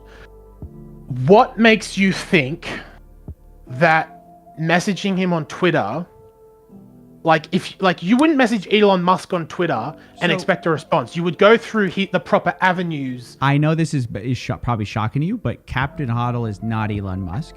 Secondly, I very publicly started to call him out and basically say look, I want to talk to Captain Hodl. Last chance, Captain Hodl. This went trending on the SafeMoon subreddit. John saw that I wanted to talk to him. Okay. Now, listen. If all of a sudden John comes out and goes, I had no idea CoffeeZilla wants to talk to me, but that could have been a legitimate statement. Maybe when the video first came out is wow, I didn't even see this guy's email and he contacts me, right? Clearly this guy has no interest in talking to me. So your point's kind of moot. You're just saying, I don't like the way you contacted what you perceive to be a Elon Musk type, what I perceive to be a Twitter warrior. Most of his job is Twitter and Discord, right? I think that's actually most of what John does. You're saying that's what I'm saying. I'm asking you to give him the benefit of the doubt. I'm saying that this fella, he's accusations aside. And funny enough, working. actually, Elon Musk does react on Twitter all the time. So I mean, he reacts on Twitter. But what I'm saying is, John has said publicly before, he doesn't use Twitter all that much. His inbox is probably he gets a shit ton of messages daily from friends and foes alike. Sure. You message him you inbox him on Twitter. He doesn't respond. Why would you then not go, hey, look, I'm doing a really serious story on these folks. I'm gonna give them the fair chance to defend themselves. Why would you not reach out to? I would disagree. I would say they got the fair chance, and I would say that if they had an issue with how I reached out, any time in the last 2.5 weeks was a good time to bring that up. And I would also say, look, I talked to people who were ex-employees of SafeMoon, hey, what's a good way to get a hold of John? In my experience, a lot of those random email is just owned by a PR person on the front page of on the front page of a website. So I think you're trying to say I disagree with how you did it. It's kind of okay, number one, he didn't have a problem with it. Clearly, he's not going to respond. Clearly, he never intended to respond. Clearly. Well, yeah, this was a question from the first video. But it kind of they've come out. But it kind of is the other question where you're just you're making bones about really small stuff, and I'm well, shouldn't your bigger problem be with your company here? Shouldn't that be the big problem? Is that you're kind of I don't like the way you did this. I don't like the way you did that. It's okay, but you're an investor of a company where the CEO appears to have $9 million under his control that seems to have come from people like you. Don't you have a problem with that? And again, I will say, I do have questions for John. I'm not an investor in SafeMoon. I'm an investor in the SafeMoon token. And I did say I have questions from your videos for you. I'm not coming into this blasé. Like I said, if SafeMoon burnt to the ground tomorrow, I don't care. I've lost my money. I've been rug pulled before, okay? I've got questions. If you come out to me and say, hey, they're done all this wrongdoing. Here's the sign-up sheet to try and take all those millions back. I'll be the first one to bloody sign it. All I'm saying is, it's called a class action lawsuit. It's called a class action lawsuit, actually, though. Right now, I'm talking to you. I'm not talking to John. If I'm talking to John, I'll ask him the questions I've got for John. Sure. I'm asking you okay, questions okay. that I've got for you. That's fair enough. No. That's fair. I'm more reacting to a general sentiment I've seen on Discord and Twitter, where they make a lot of bones about, you know, I just find that people aren't asking John the question. But that's fair enough. You're in the conversation. Well, yeah, I because think it's fine to ask me. I think, and it's the same with everything. I think people are in their echo chambers. There is a safe moon echo chamber where people don't want to ask questions because they want to play it safe. I think other people have got their head in the sand and just saying, you know what, let's just wait this out. Like, look, they've still got projects they're working on. The projects could come out and SafeMoon could take off, and this whole thing What could project be are you about. hoping on most? What project do you think is the most promising? Oh, that's a bloody good question. I'm really interested in SafeMoon Connect. I'm interested to see what that does, but I think most of all, the Gambia thing. I think the Gambia stuff was what originally got me. Aren't they out of the Gambia? No, they're still working there. I that was another thing. I saw people talk. They're like, "Oh, the Gambia's fallen through," and I was like, "I've read the captain's log like 3 times. I don't know what you're talking about." But I'm interested in that. I'm interested to see. I don't know who told me. Someone told me a long time ago. They said if you invest money into something that helps people, you'll always make money. No, I'll show you the part. I mean, you have to read through CEO speak here. So they say about our recent trip to Gambia, SafeMoon's work in Africa continues to be one of the highest priorities. Yeah. We continue to pursue our Gambia endeavors directly through our networks. This presents the most efficient way and effective way to make the maximum impact for the people and quality of life. Listen to this next part. While the Gambia will always hold a high place in my heart and priorities, this is the breakup text.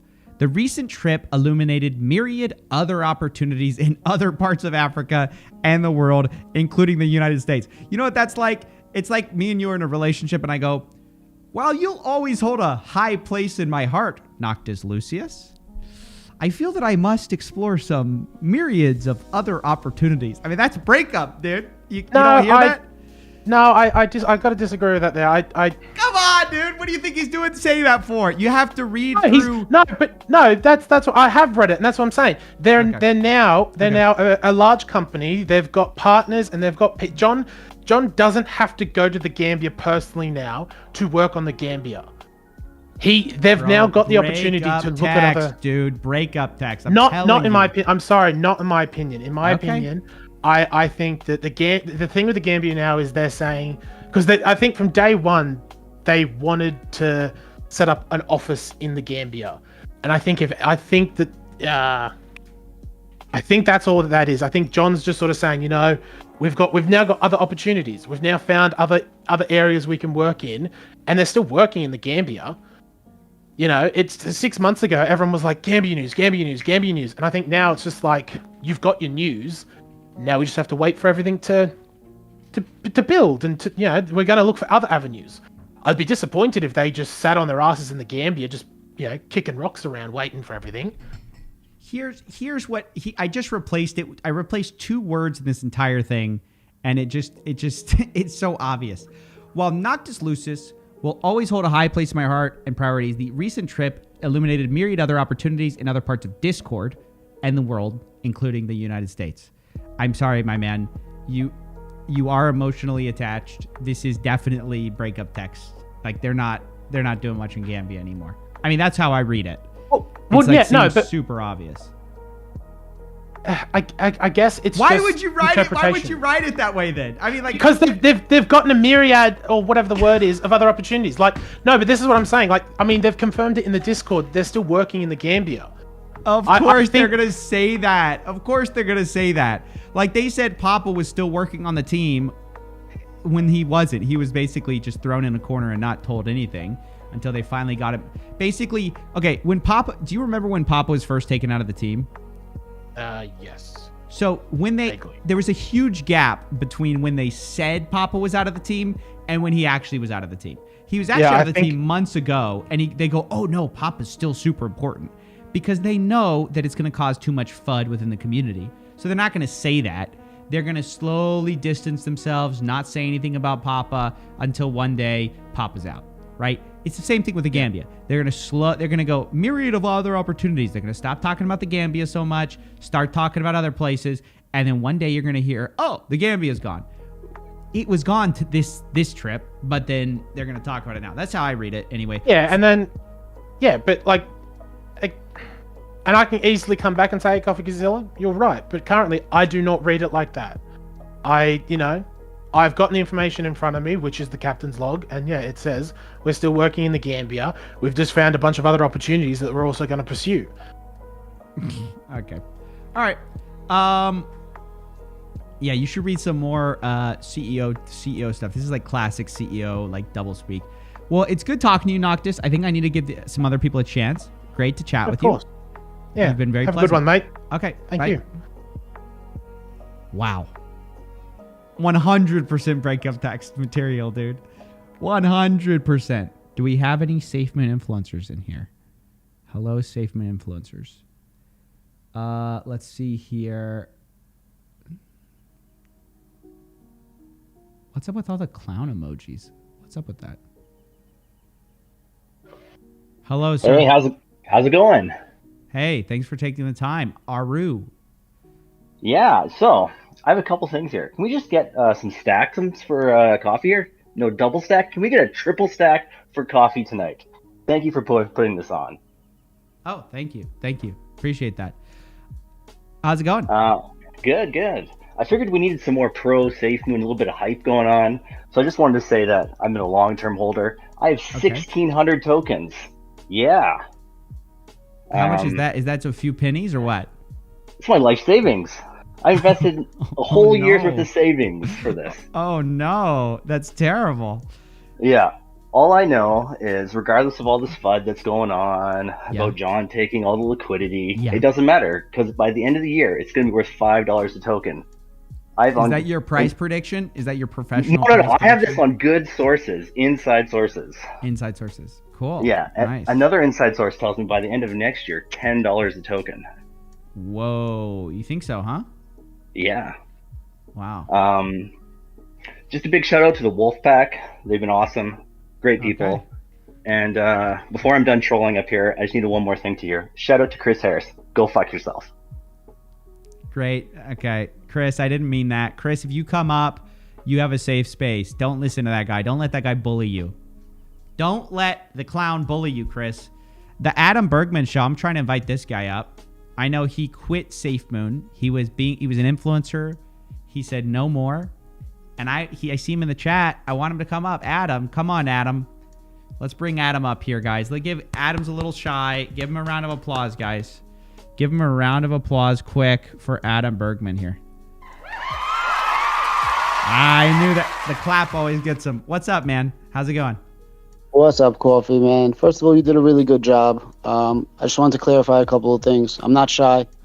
I do YouTube videos, definitely not as famous as you, but, when you're in front of that camera, you don't really get shy. No, that's very true.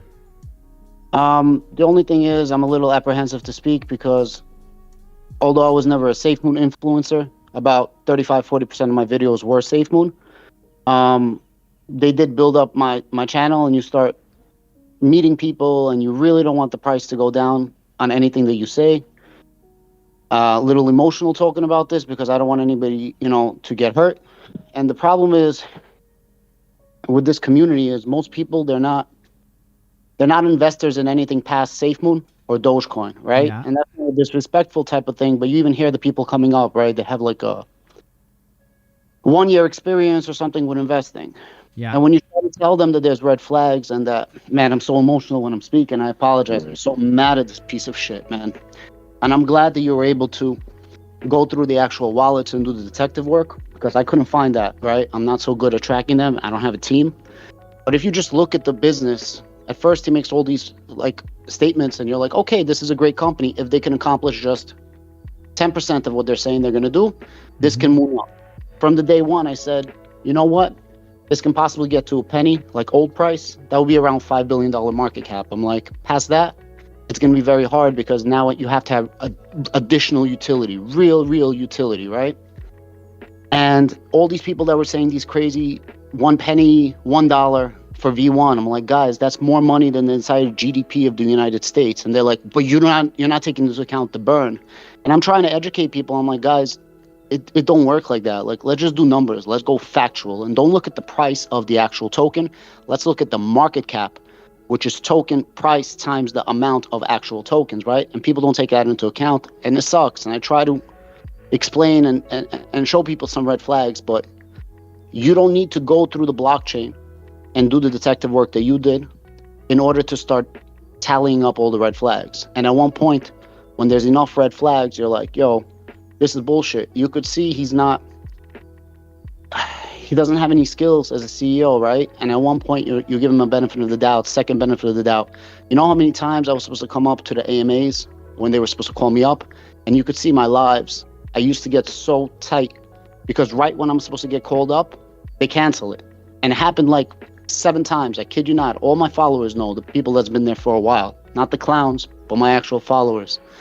And why? Why are you cutting me off? Why are you not answering the hard questions? I had some basic questions about blockchain. How is it possible you're working on a blockchain and you don't even know the consensus mechanism that you're going to have? The only thing he said is, it's definitely not going to be proof of work. No fucking shit that's not proof of work. When's the last time there was a proof of freaking work blockchain that came out? Right. So you know the consensus that you're going to do? Come on, seriously?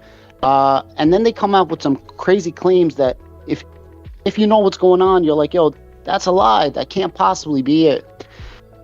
Turbines, man, that's when the red flags started coming out straight up. I'm like, yo, this is bullshit. And anybody that knows business, you're not going to be the next Tesla. You're not Elon Musk. You're not Steve Jobs. You got a strong community, and I've been saying that since day one. The community is what actually makes SafeMoon. And I also told people, when you make a blockchain, that's not the end all be all. That's just the beginning of your actual token, of your actual project actually starting. That's the beginning of you being a real crypto company. Before that, this is all bullshit. That's what you needed to compete with the big boys. And then we would see if you can be successful or not. But then John doesn't answer questions, and it's legitimate questions, right? And I pride myself in asking the tough questions. I look for cracks. When I invest in something, I look for something wrong, right? I'm looking for something wrong, kind of like you do, but for my own investments. And it just sucks that the guy is not answering questions, and you notice that. And a lot of people started noticing these things, that he don't answer questions, and the people that he used to call up for the AMAs were literally just cheerleading and hyping him up. So although you do amazing detective work, I'm not taking anything away. I mean, you did a great job, and I commend you for it. You didn't even need to be on that level to see what was going on. Anybody with some investing prowess. Okay. So let me. I'm gonna give you two hard questions here. If you didn't need to be, I agree with you. I don't think you did need to do a bunch of blockchain research. Why did you only quit like a month ago? Why didn't you know? Like, you've been doing it for a long time. Why did you hold on for that long? I stopped doing videos a while ago before I quit. Before I officially said it, I stopped doing videos. And if you've noticed that my videos been for the last 2-3 months, my videos have been super critical. So my videos always been critical. But if they did something good, I would give them credit for doing something good. But then I couldn't find anything positive to talk about. And a lot of my subscribers, they noticed it. They're like, Adam, why don't you say something good? And I'm like, look, I can't say nothing good.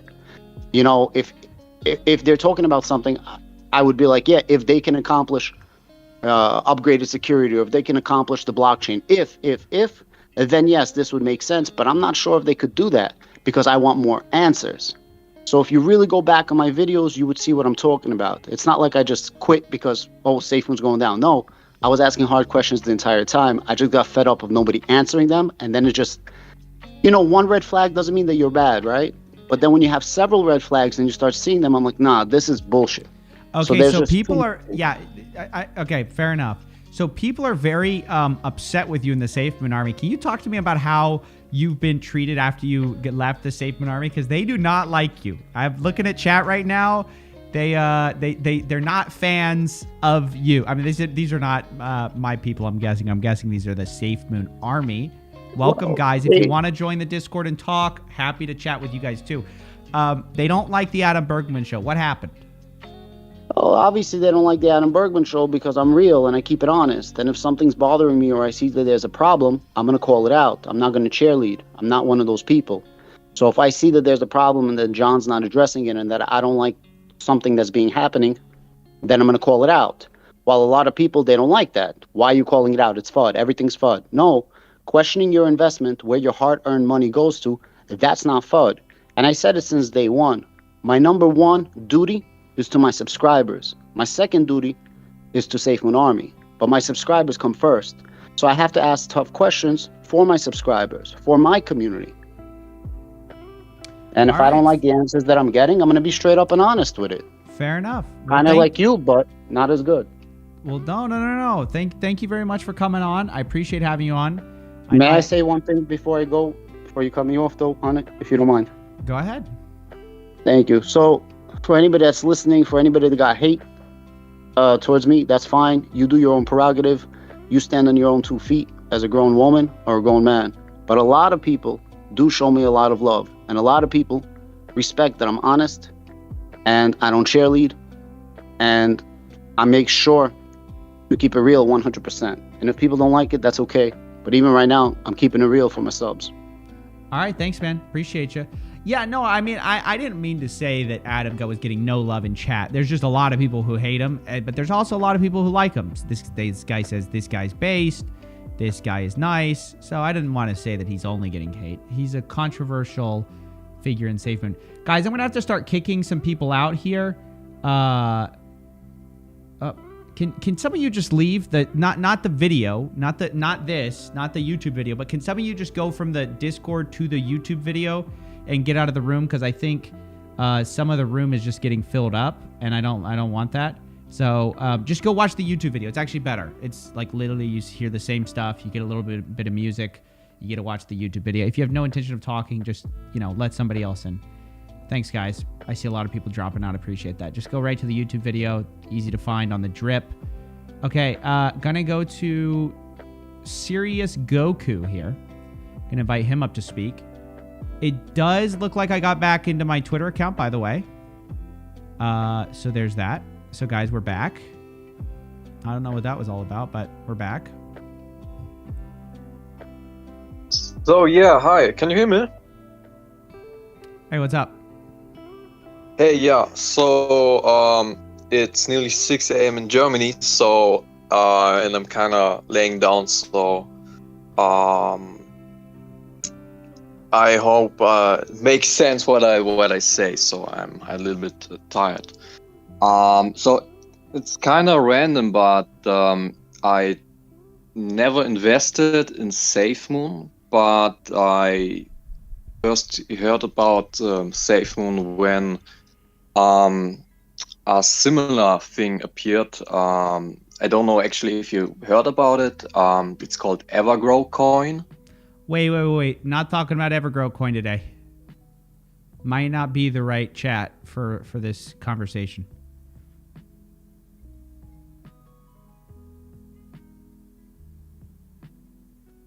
Okay, I'm gonna kick him. I'm here to talk about one thing, guys. Thank you to that caller, but not the time for Evergrow Coin. Galif, I don't know how to say your name. What's up, man? How you doing? It falls no more. All right. I just wanted to say I really appreciate you. Gallifrey falls no more. Gallifrey falls no more. Got it. You can just call me Gallifrey. All right. So I really appreciate you just opening everybody's eyes, like showing people these scams. Like, I know people are going to be angry about it, right? They get a little angry sometimes. Also, it's okay. Yeah. Also, shout out to my dad. He went to get the milk a while ago. Shout out to your dad. Anyway, yeah. All right. See ya. Have a good night. Okay, thanks. Bye. Okay, shout out to Gallifrey. Gosh, I can't say his name. Need a better name there. Perna. What's going on, bud? Hey, what's up? How are you doing? How's it going? Gotta say, been loving the videos. Pretty big fan. Can I interest you in a Moondog? I think I've had enough for the week. Thanks, though. That's actually what I wanted to ask you about, honestly. So I don't know if you want to go this far with this series, if you're going this far, if this is where you kind of nope out, but what does that mean, having that big of a wallet and then investing in some random NFTs? Like, what are you trying to do with that money? And I guess I'm coming from the point of view of the seedier side of crypto. What am I trying to do with that money? I don't have that No, money. like what I'm saying theoretically for someone doing that, what are they? What is the end goal of millions of dollars?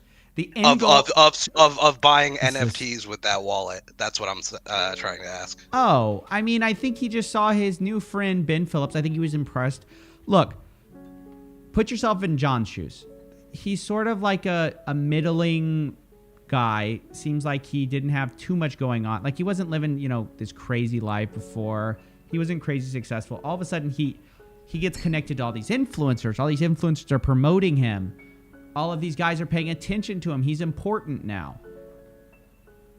Your friend buys now you're friends with all these influencers. A guy buys an NFT.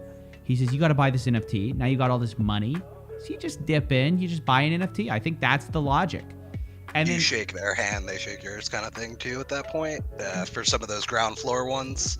yeah, and I mean maybe it's just even like, hey, we're just all doing it. Like Ben Phillips is, buying all these coins. I'm gonna buy these coins. My thought is, how else are you going to spend that money other than that? And then what reciprocation The are you second getting part is from this buying beach. that NFT? I put up a beach behind me. If you can't see, that's what the rug is really about, dude. You go to some beach somewhere. You go to some non-extradition country, and you go live out the rest of your days in peace and solitude, never having to think about all the people you screwed over. That's what you do. So now it's reminding me more of a post Silk Road era crypto, and those guys did get found in Thailand eventually. So hopefully that's not the plan. But hey, yeah, you never I mean, know. yeah. Hopefully it's not. We'll never know. Okay, man. Anything else? All right.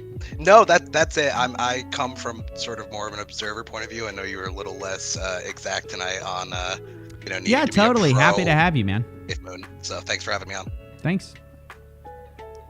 Yeah, definitely don't have to be super pro Safe Moon for this episode. Let's see here. Let's get someone random on wild cards. Let's get a wild card. Hello, sir. What's going on? Hey, how's everything? I'm doing good. Are you a Safe Moon holder? Oh, yes. I've been with the project. I believe it came out in March. I believe I jumped in at the end of March, early April. Okay. So I agree everything you said. I mean, except for like a few parts, like the whole research team you had for the whole year. I believe you should inspire all of them because the number you gave out. But you did play a good part because Safe Moon, they do what they do best. After your video dropped, I mean, then you came out with the numbers was wrong. You had people on the Safe Moon team saying like, "Oh, your numbers wrong. Like, we need to talk about this." John, I already knew what he was going to do with the cross chain because it was clearly he was not going to put that. I mean, he put out the letter where we're on Discord saying like, due to certain complications with the cross chain, we're going to take a step back. We're going to do some more security. So that right there is just a false. Like, he's never planning on coming with that no time soon. That's like, I say. You're talking about the refunds? Summer. The refunds? No. I'm talking the cross chain swap that was supposed to come out with all these partners we wound up getting with the on the swap, the Safe Moon swap. Mm-hmm. Like, I already knew that was going to be on pause because like everything going on, every time they announce a product for Safe Moon, it always come out 3-4 months after the initial time they expected to launch. They've literally ride out the wave for the hype before the wallet came out. And then when the wallet didn't come out, they blamed it on too many people logging in. They had too many issues going on, and we had to wait 2 months later for the wallet. Yep. And then the wallet wasn't even fully completed. Yep. Then we had pop-up. Now this is what was that? Some guy called Novatis, wherever he was saying saying about the whole FUD, everything we was going through this all last year. Number one, I never heard anybody was talking about Safe Move Team was a scam. We heard John said he was going to clean house, but we never heard anything about the Safe Move Team being a scam. Number two, I always thought it was weird. Why did Jack leave when a couple videos before he left, he literally said, I'm not going nowhere. I'm Safe Move forever. And then he leaves saying it was something regarding to family issues. Okay. You had Papa, you advanced him to lead blockchain chief, right? Or something like that. Something like that. But then right before he leaves the project, and then it was come the new year, you already told us you spent all this money on ads for Times Square doing ads. And then we were supposed to have AMA once a month. During the first AMA, you said we're going to take a different approach with the blockchain. Why do you wait so long to tell everybody about this blockchain, this different approach? You literally wait until Papa leaves to tell somebody about the different approach with the blockchain. So that makes me think, what was Papa doing there the whole time? Because that doesn't make sense. Like, if he was there for the blockchain, and then once he leaves, you talking about we're going to take a different approach. What was he doing the whole time there? That didn't make no sense. What's the big point? I'm struggling to keep up with you here. What are we talking about? Okay. So the big point is, John, he's a visionary. Everything that he said to us is all an idea. That's it. It's only idea. There's nothing on paper, nothing in the wood plants, the Gambia, the windmill, wind turbine. There's nothing happening in Gambia. It's all talk at this point. That's what I believe. It's all talk. Because I don't see anything happen. I mean, when you confront John or anybody on the Safe Move team, they give you riddles like they're like the modern day thriller from Batman. It's like they're just playing games with them. They're not going to take you serious. They don't plan on responding, but they will give you a riddle on your answer, like, figure this out and we'll see what comes up next. So I believe you're on the right path. I mean, everybody who doesn't believe you or keep saying you're creating FUD, no, they just being delusional or they being paid by Safe Move just to keep fudding you. All right. Well, thank you, man. I appreciate it. Appreciate the yeah, you good. Thanks, man. All right. Well, thanks. I appreciate it. All right. Talk later.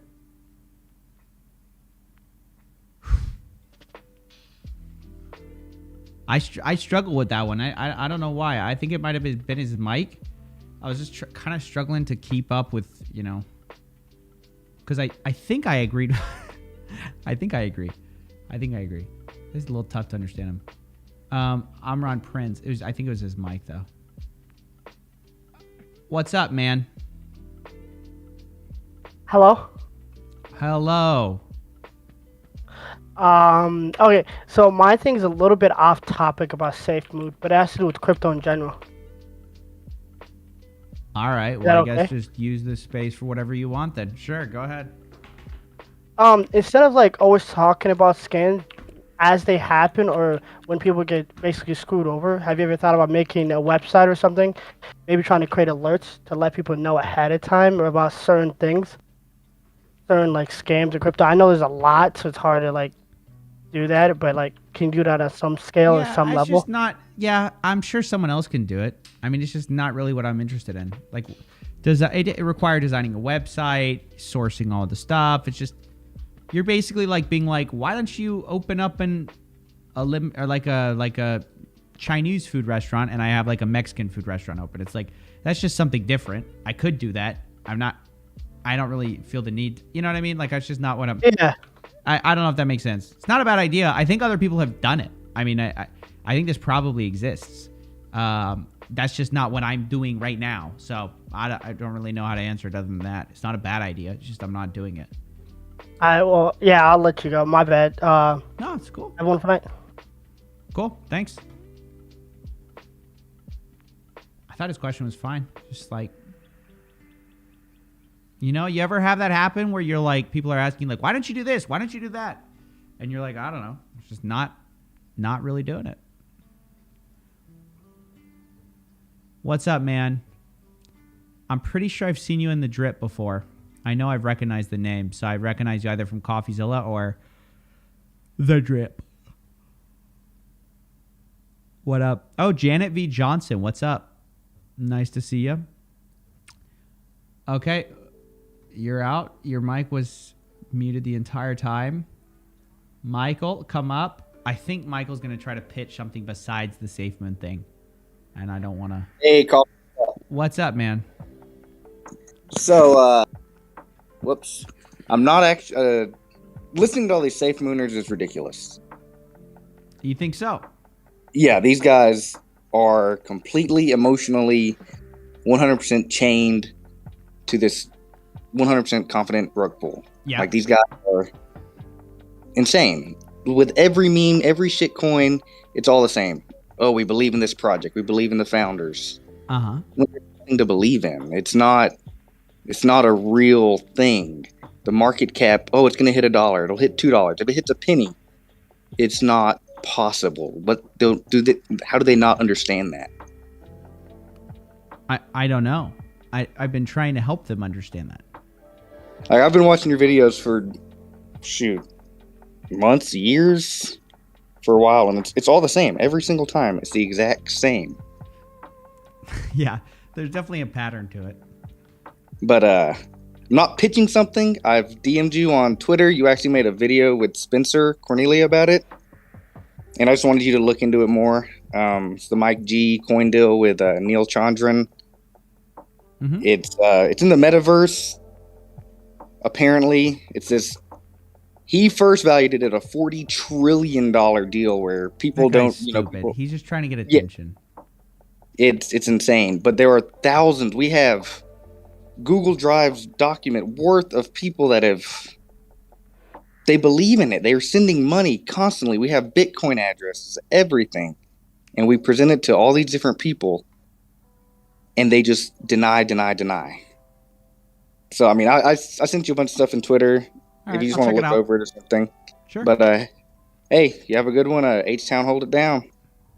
There you go. Hey, thanks, man. Cool guy.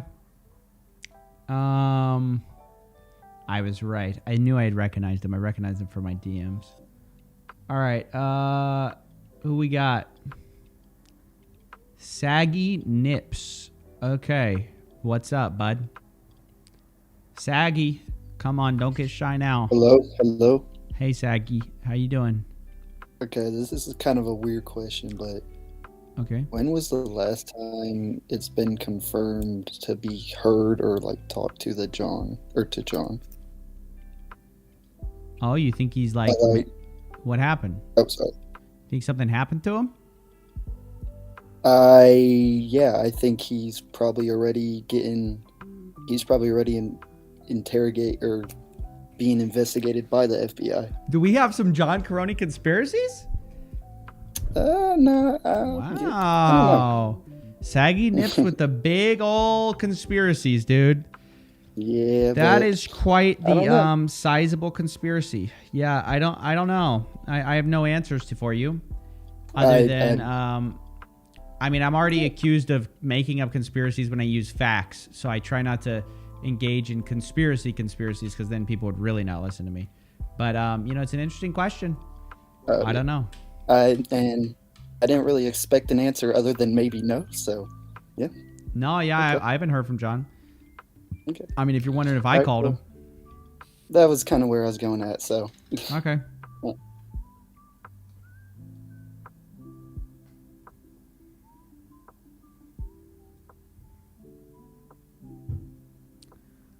Traveling Matt, what's going on?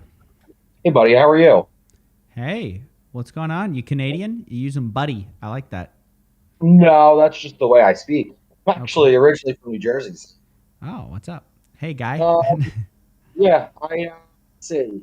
I was just looking through my transactions. May 9th is my so that was at like the top of the second pump. And then I bought some more on May 17th, which was another nice little pump. Yeah. And June 6th, I doubled down. Oh no.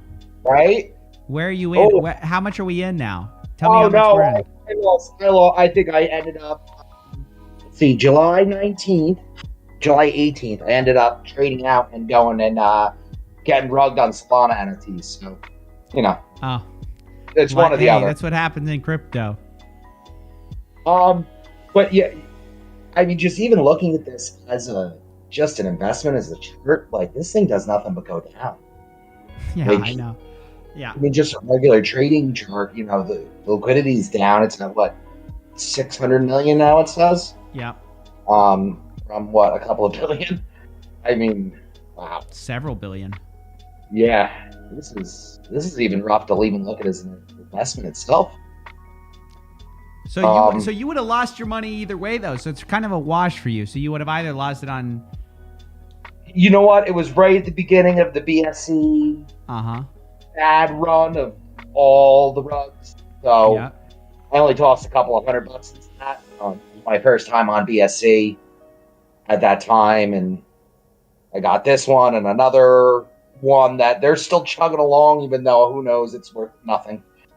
And some other ridiculous meme coins. And that's it. Yeah, it would have went to zero anyway.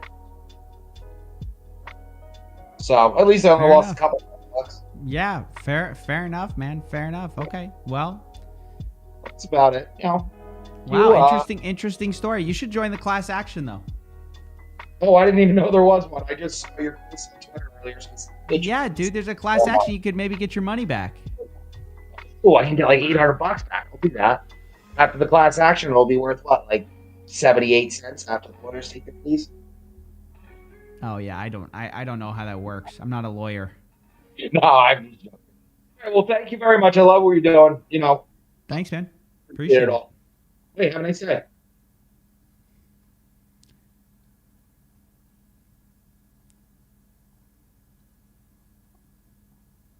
All right, whoever joins first. It's a race. Oh, Cypher, I'm going to bring you back up later in a second. He joined first. Revivalist Free Thought. Hello, Free Thinker. Do you love SafeMoon?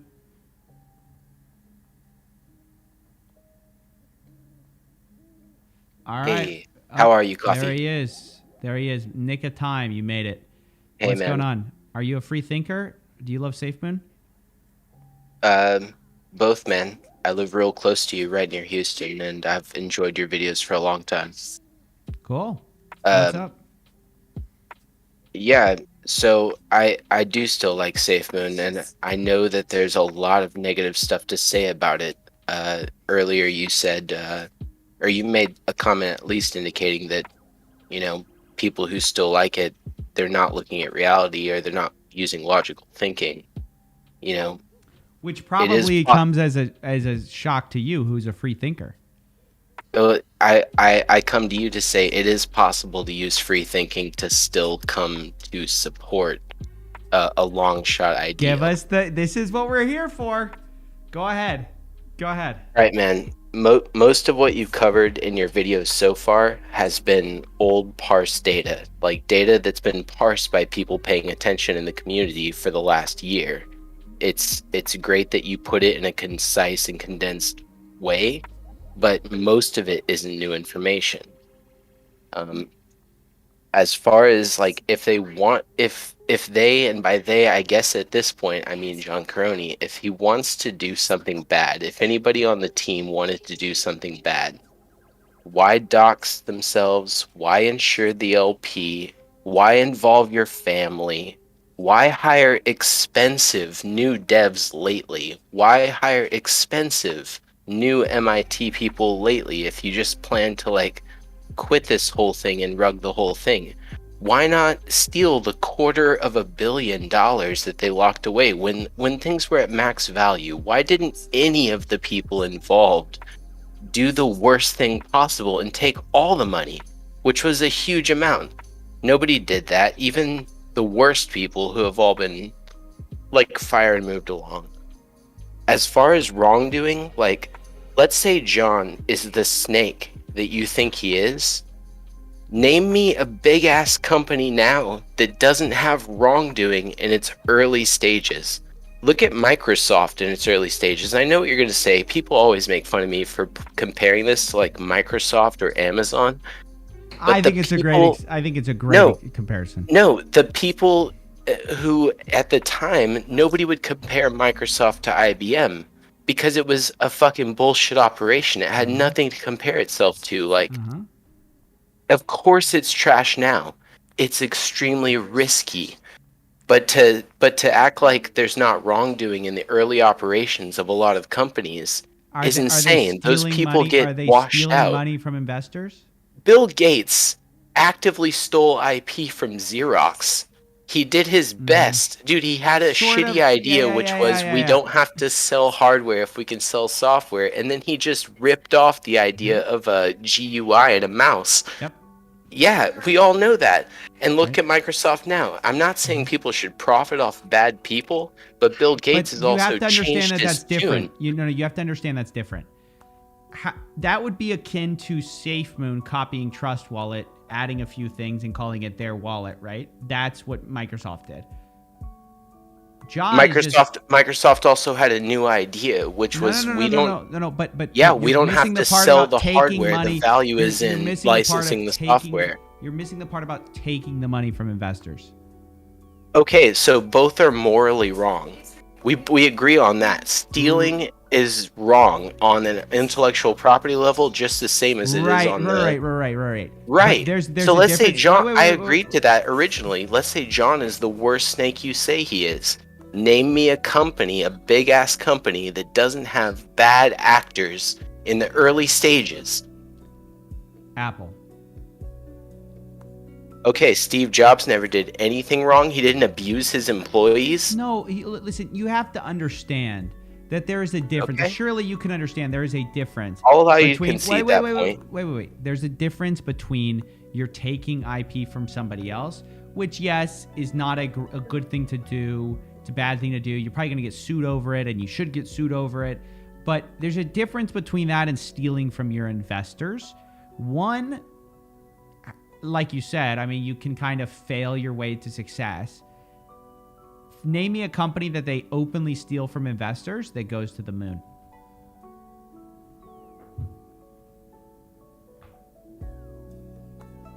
You know, I can't think of one off the top of my head, but I don't feel like you've successfully defended the idea that you're just saying it doesn't. You're just saying it doesn't matter. They're morally equivalent. They're morally equivalent, and you haven't proven beyond a shadow of a doubt that one of them is true. We know lots of them are true on the other side, which is that lots of bad things happen early on. What have I not proved is true? That John Crony is stealing from investors. Okay, let's walk through this then. Do you know what he spent money on? Let's walk through. Yeah. Like, what do you think is paying for the large-scale developers they have now? Where do you think he got the 150K for the for Stonks token? Stonks to the moon. And I conserve it in my computer. You know, I haven't watched the last 3 or maybe 2 of your SafeMoon videos, but what are you doing here then? How can you say there's a good way to defend it if you haven't watched the videos? What am I doing? Because coffee, I don't have to be qualified by watching your 3 or 4 45-minute videos. I've been here for a year paying a little bit more attention than your researchers have. It's fun. I have my own informed opinion that isn't only informed by my enjoyment of your video. It's funny that you say it's all old FUD when you haven't watched the videos. I haven't used the word FUD. I haven't used the word FUD. Fine, you said old information. Did you not? You said most of it's old information. It's nice that I you were watched able your to condense first it into a video, small and video. that most of it has been parsed by the community beforehand. Watch the new video. The new video is a lot of new information, bud. You're right, dude. That's how content producers do it. You're doing extremely well by, like, I like your videos, man. It's just, this is the first one I've disagreed with only because the other projects you've covered, I wasn't there for the entire creation of it. Like, look, dude, I'm a dude who's been here being hurt by the things that have gone wrong. I've admitted and felt the pain of every misstep they've taken, every horrible choice. I've felt that. But it hasn't, dude, I bought the thing because I believe in the vision of the products that they're working on. As long as there's one guy there at the head who still believes in what the original idea was, then I risk my own money for that. If the price is like it is now when they release all that shit, or don't, like, then I was wrong. But Bro, watch the new video, dude. You gotta watch right, the new dude. video. All right, dude. I'm telling you. I'll go 'cause watch it. I'll give you another view. You keep. I don't care about the what. Read the Twitter thread. Fine. Okay. You want me to read it to you? I'll read it to you if I have to. I'm just saying, get the information in your head. Just use ad block. If I find it funny that like SafeMooner's like he's only doing it for the money. Da da da. Just watch it with ad block if you're so worried I'm about not purely a safe mooner. I'm also your fan. I'm a guy who's watched all your other videos. I've thumbs up so many other of your videos. I'm not a closed-minded person about Safe Moon. It could fail. These people could be fraudsters. I don't see that yet. I've seen all the people who've said the negative things. No, dude, dude, my wife doesn't believe in Safe Moon the way I do. I've showed her some of the news about it, and she says, "Oh, that's bad." I try to explain the reason why it's not such a bad deal, and like she and I have a small disagreement about it. It's not that I haven't parsed out like the arguments that you're making. It's simply that I've come to a different conclusion about them. Okay, well, that's fair enough, but I encourage you to take in the full information. And I didn't mean to go like, turn on ad block or whatever. I thank you for being a fan, but I'm just saying, don't worry. It's not about the view. I just think that if you watch all the videos, you might have a different perspective. You might not. Okay. But you say you're open-minded, and I think that's fair. So I think it's fair if you're open-minded to take in all the new information because it's not stuff you've heard before. If you got something new, I will absolutely go watch it now. The last stuff was Thomas. The last stuff I watched, I'm not saying the last stuff you posted, was Thomas and Ginger. And come back to this and channel. Ginger is a horrible source, my man. Okay. So watch the new video and then come back, and I want to have you back on the show, okay? In like 20 minutes, okay? I'll bring you back. I can't promise that, but I will go watch it. Thank you, all man. right, bye. We'll see if he comes back. $20 from Constantinople. I like your videos, but I disagree with this one because I invested in this scam. Listen, hey, be nice to the guy. I'll say this. I don't think he was open-minded at all. I don't. But we're going to find out because he's going to watch the new video. We'll see what he says. So much FUD. Hello, sir. How you doing? How you doing, Confucillo? What's up, dude? I'm doing good. Thanks for coming on the show. Thank you for having me. I'm just trying to find out because I'm in Safe Moon. I've been in Safe Moon since what? June? Oh, I don't know. Don't ask me. I'm just letting you know. I've been in Safe Moon since June. Okay. I've known all the FUD that's going on with Safe Moon. I know about Ginger. Ginger is just a piece of shit. You can ask him about Piggy if you want. You can bring him up and ask him about Piggy if you want. He's a piece of shit.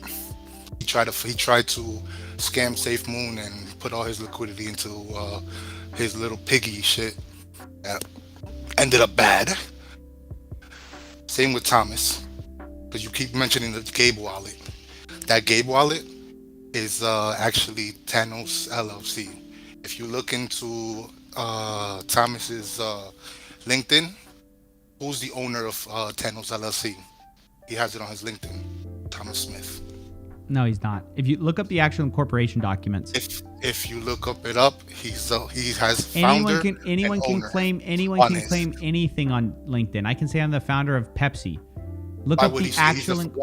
Why would he say he's the founder if he's Ask not? Thomas that. But look up the actual incorporation document. And then try to say that he doesn't own that. He didn't know about that wallet on your last video.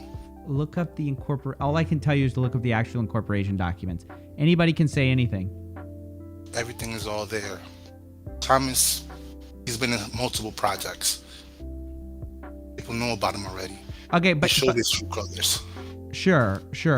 But let's address the Corona stuff. What do you think about Corona? Ginger is. I don't even want to speak on Ginger because Ginger is just. He's lower than dirt. Who else? Your other guy, TNG Systems, he was a mod in Safe Moon and got kicked. That's your other source, TNG Systems. So he created two little who should my source on be? Reddit. Who should my source? He created two sources on Reddit, two groups on Reddit, which is Safe Moon Investing, and his other little one that he's a mod in. Okay. Hating on Safe Moon all day. Can I call you something? So What's the thing is, other the than thing so is much that FUD? the thing is that you're using all your sources as ex-employees that hate SafeMoon. Right. Who do you want me to talk to? That's they're gonna have a biased opinion. Who do you want me to talk Everything to? about John. The reason why they talk about John is because they hate John. So they're gonna make up every little thing to say things about John. Who do you want me to talk to, though? You can actually talk to someone from the community. We have so many people that actually educate people in the community. Okay, right. Like Champ of Sun, right? He's a knowledgeable guy. Your little misinformation about the 100 million that was debunked. Yeah, and we corrected it, right? Did we not? Very easily, it was debunked. Did we correct it or didn't we? After you were told the information how many times? Because you don't We listen were to the community. No, You we were don't listen to approached the by one. community. Listen, you're so hot. Listen, just let me speak. We were approached by Jope Sane. Yes. I went back to my researcher. I said, "Hey, is this true?" We double checked our numbers. We found out what happened. We issued a statement. We thanked Jope Sane for correcting us. I mean, we did exactly what you're supposed to do. It's kind of funny because we do that, and then SafeMoon's always posting this wrong information. Like you guys keep promoting this guy Usury who keeps getting information wrong, and he's never issued a correction about being completely false, right? So I do the thing where I issue the statement. I go check my numbers. I issue the statement if I'm wrong. You guys don't do any of that. You're talking about your SafeMoon researchers, whatever. Unfortunately, I've talked to a lot of the people inside of SafeMoon, and I've actually shown them where they're wrong. They will never admit publicly that I show them this stuff. They just quietly hold on to the information that they've been wrong this whole time, and they never correct the record for the community because they don't want to be ostracized. You know how many times I've reached out to Champ of Sun to show him stuff behind the scenes, and I'm like, "Hey man, where are you?" Like he's saying how I'm wrong about this, wrong about that in the SafeMoon chat, and I go, "Dude, just talk to me. I'll go show you where I think this is wrong." But he doesn't want to talk. That's the thing. People in the community, they don't actually want to talk. They want one thing to be true. And if it's not true, if I show them that it's wrong, they won't correct the record. Whereas our track record is we correct the record if we're wrong. The thing is, you're getting information that's wrong. Because you're getting information because you guys don't talk to me, though. You guys say I'm talking to the wrong people. I try to talk to you guys. You don't want to talk. But then you're getting information from biased people. That's like me going to. So who do I talk That's like me to? going to a major company and talking to their competitor. Their competitor is going to say everything bad about them. Okay, let me ask you. The competitor is never going to say anything good about them. But Ginger owns his own little thing. No, it's not like that. No, it's really worries not more like that about at all. safety. Because if the competitor was involved in the company from day one, and they were a day one founder, I think they'd have something relevant to say. Listen, tell me what you think about John Caroni. Tell me what you think about John Caroni buying a bunch of shitcoin. Do you think that's fine? Have you heard his video talking about John? How much he hates John? Do you How thi- he tried to rug pull the project? Do you think it's Ginger- fine that Ginger. John Caroni stole a bunch of money? Where can you prove that he stole a bunch of money? What do you think about Stonks token? Do you think that's a good investment? Stonks token? Yeah. Where are you getting that from? Did you get the new video? Did you watch that new coffee drip? You watched Where the are video? you getting that from? You're saying what? Because what was bought from the Gabe wallet? Yeah. I already told you who owns the Gabe wallet. Who? Thomas. Oh, come on, dude. You can't really believe that. Thanos LLC. Which is the incorporation documents say is John Caroni. Thanos LLC is owned by Thomas Oh Smith. my gosh, dude. It's not owned by Thomas. He's never going to admit it. He owns it. He hates Why do you John. think it says his name on the LLC, though? He hates John. They work You together think- you in think- tandem. Okay. Hold on one second. Answer this question. Do you think back when it was incorporated like a year and a half ago, Thomas Smith was secretly conspiring? He goes, I know what I'll do. I'll put the wrong name on the incorporation document so everyone secretly thinks it's John Caroni on the incorporation. Is that what you Then think? why would he put founder on his LinkedIn? Because Thomas Smith needs some recommendations, I'm sure. So he's gonna put founder on his LinkedIn for a company that he doesn't own and didn't found. What type of? Maybe. He says That's like me.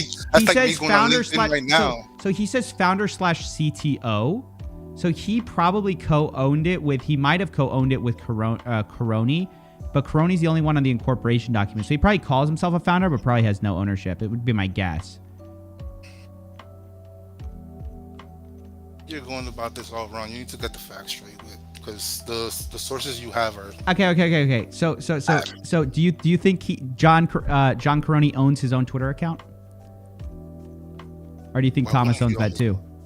Why wouldn't he own his own Twitter account? It has his name on it. It has Okay, well, the LLC has his name on it too, but you're saying he doesn't own that. So, okay, so when he posts about the NFT, right? That's his NFT. You agree with that? He says... You mean back in 2001? 2021? Last year? Yeah.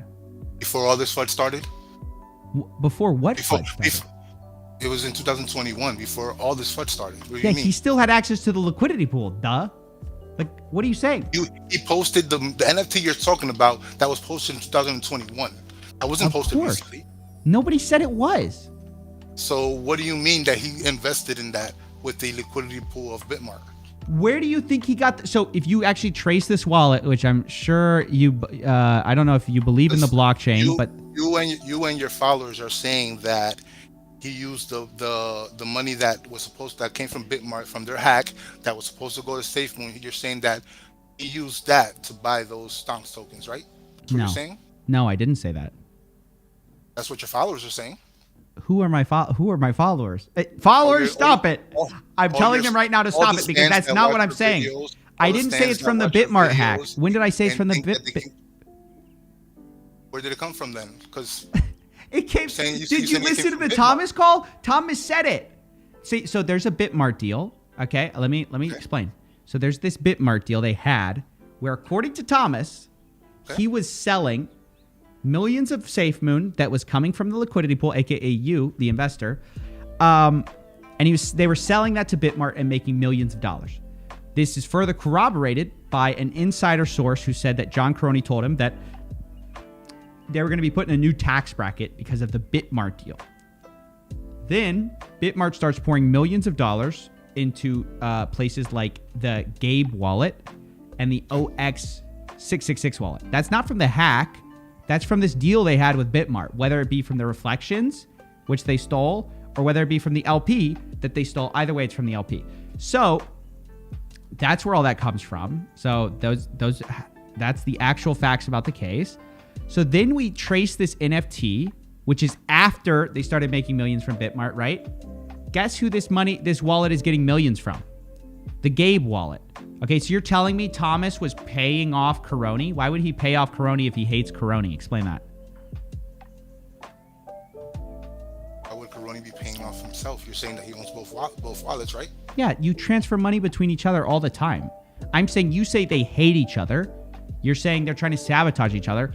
Why would John Caroni get paid? I doubt John hates Thomas, but Thomas does definitely hate John.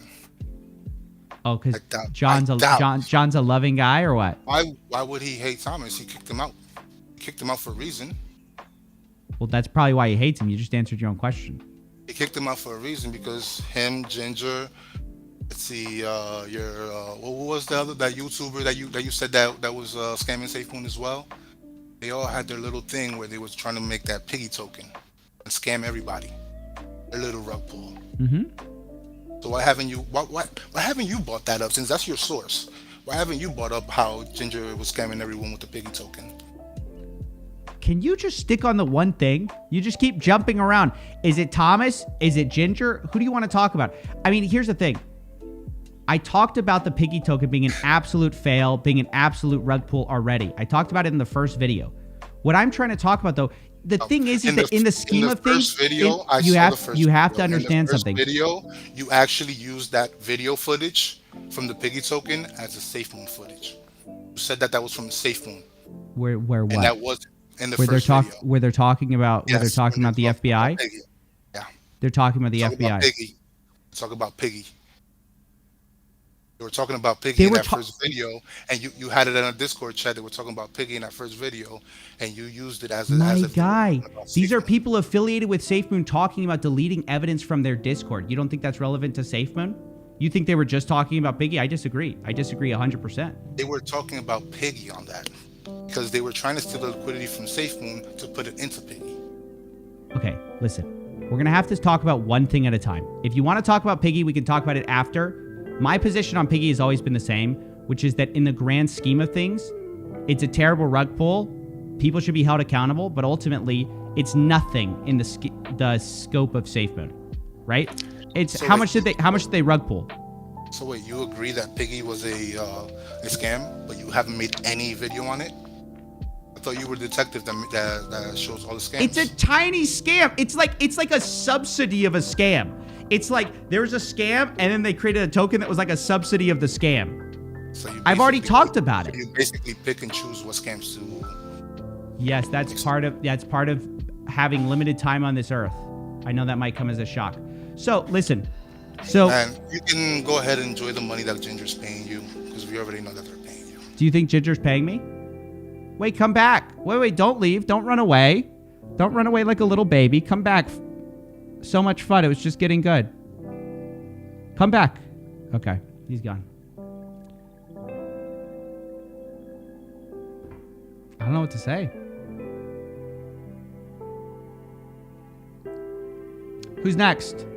We got the Forsaken. Come up. Come back, So Much Fun. I know you want to come up here. Yo, can you hear me? What's up, dude?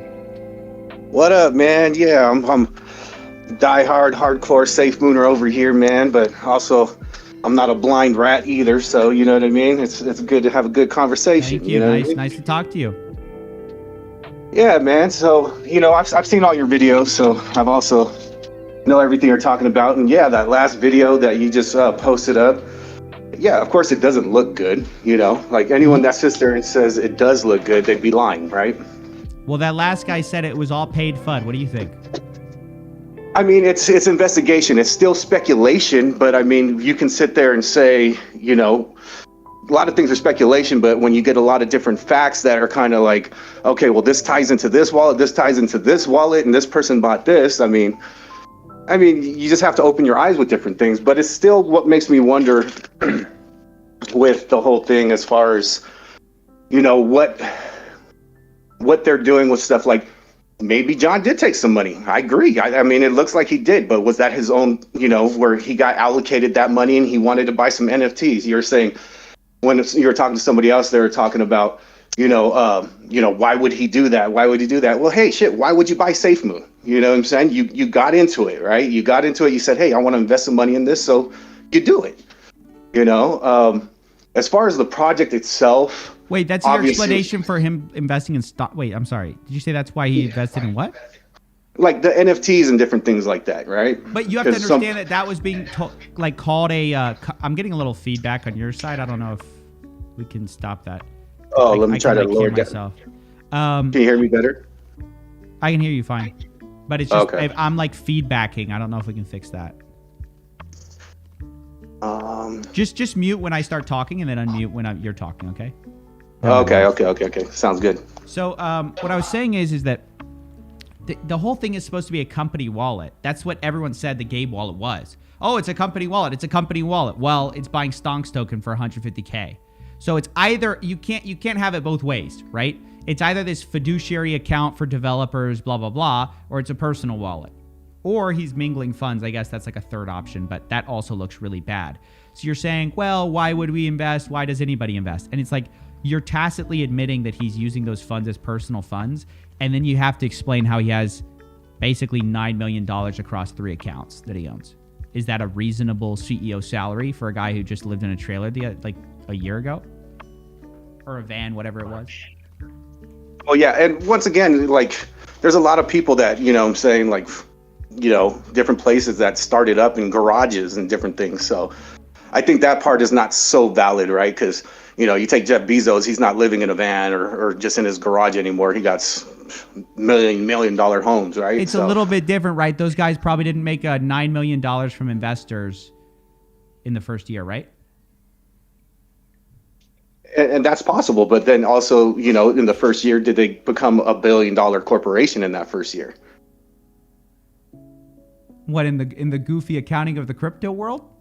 I mean, the whole thing is, if you make it legitimately, it's fine. I don't have any bones to pick with anyone making legitimate money. Those weren't allotted developer tokens. That was money from the LP. So what do you mean by that? The money to Bitmart was money from the LP. So you're saying like, oh, it's $1 billion token as if it's an explanation. I don't think that's a good explanation. And I'm tired of every. Oh, I'm sorry. Go ahead. Oh. No, go ahead and finish what you're saying, and then I'll unmute again.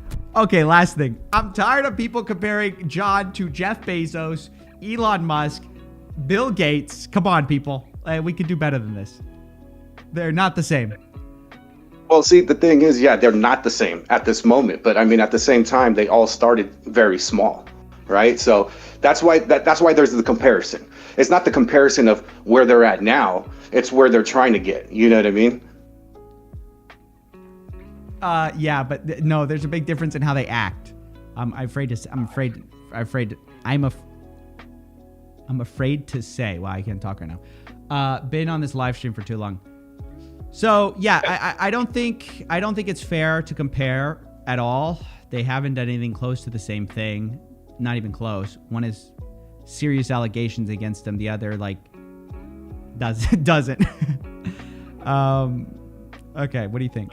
No, that's 100% with that, right? And so I'm not, like I said, I'm not trying to deny the allegations. Once again, it's still speculation at this moment. I mean, the evidence could be damning, right? It could be looking like it's more leaning towards that side for sure. Still speculation, but I mean, even myself, I'm leaning more towards that side.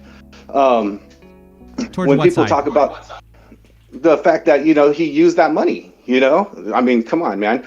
I think when SafeMoon was first brought up, I think a lot of the people were using the money wrongly, right? Like they all put their hands in the cookie jar. Mm-hmm.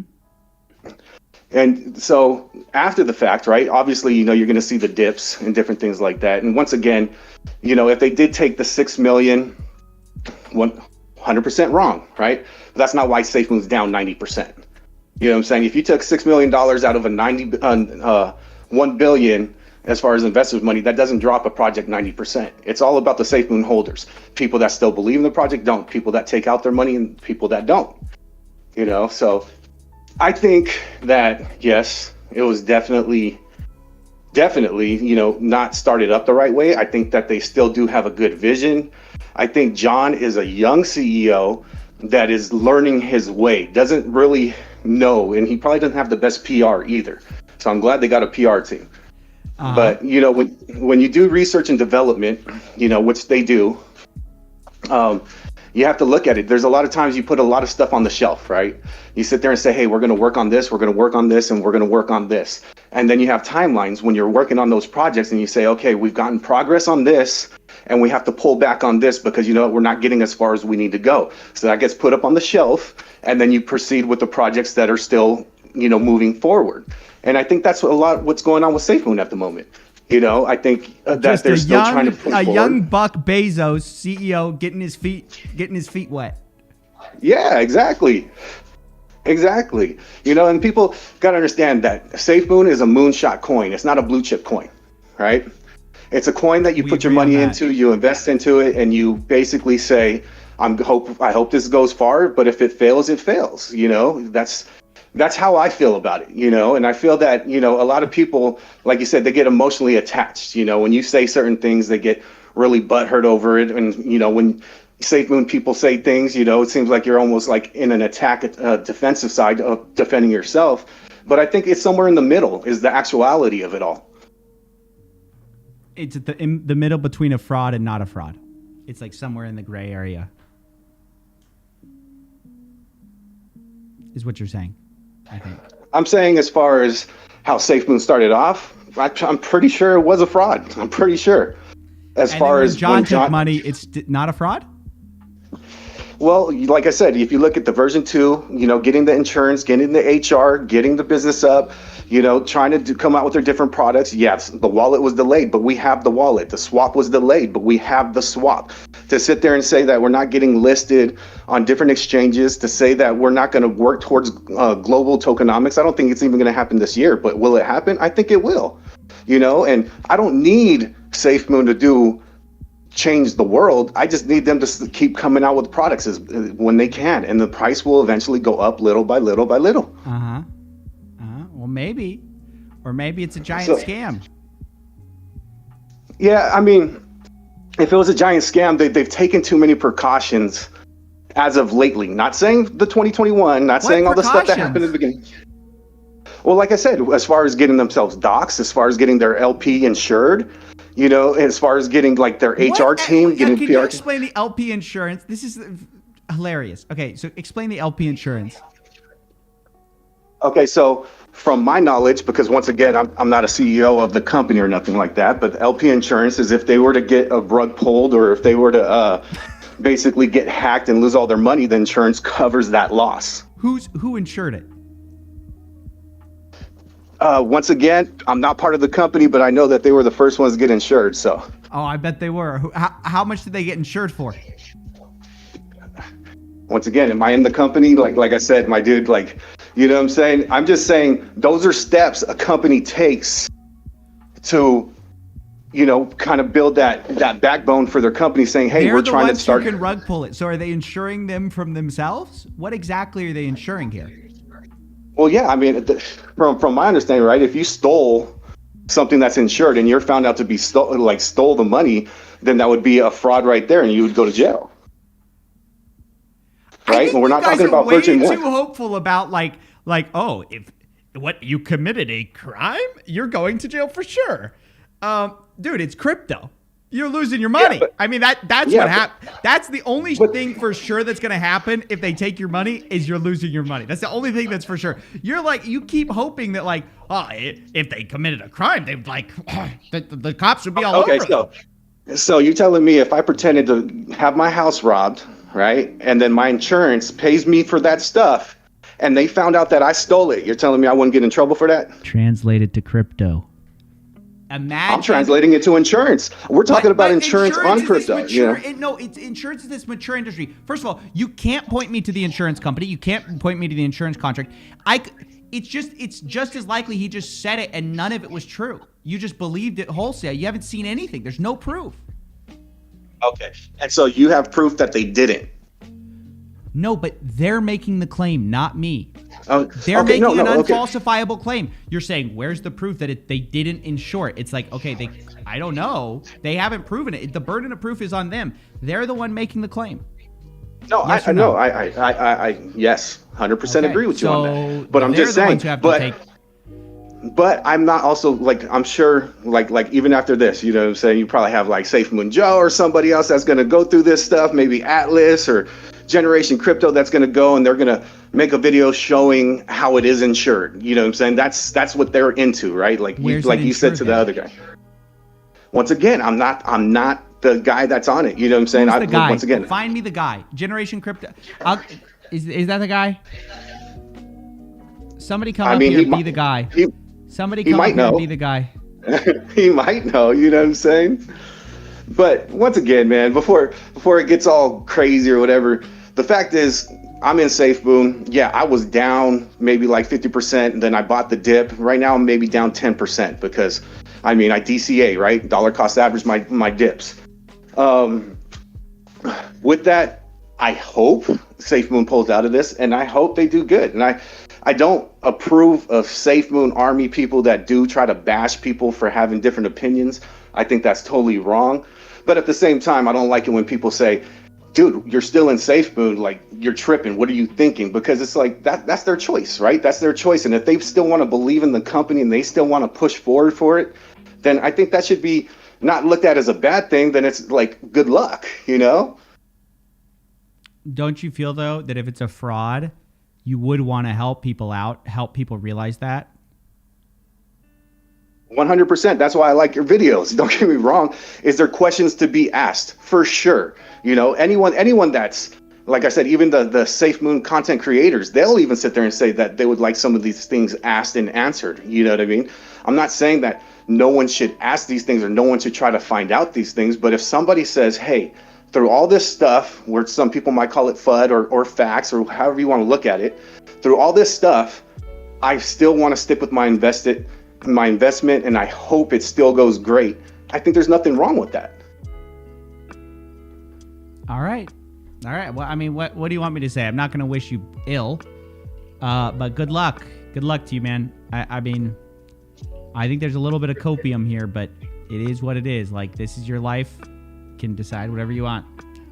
Yeah, exactly. And I appreciate you, dude. You know what I'm saying? I appreciate this, and for the Safe Moon Army, that's still sticking through it. Hey, I'm with you to the end, freaking either to the moon or to zero. And for the people that got out, more power to you, man. I hope that money goes and you invest that into something else that makes you even more money. That'd be great.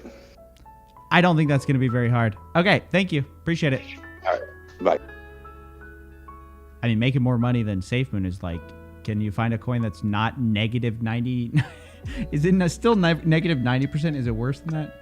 I don't know what it is now. I guess it depends when you bought in. Izzy Brunel. Hello. Hey there, can you hear me? Hello, yes I can. How's it going? Good. Thank you for having me.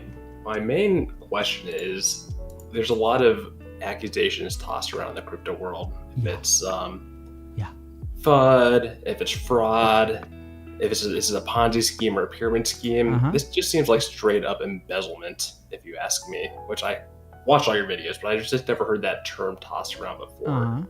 In this term, it just seems like John is just straight up stealing money from the company. What, call it SafeMoon, call it, I forget what the holding company's name is.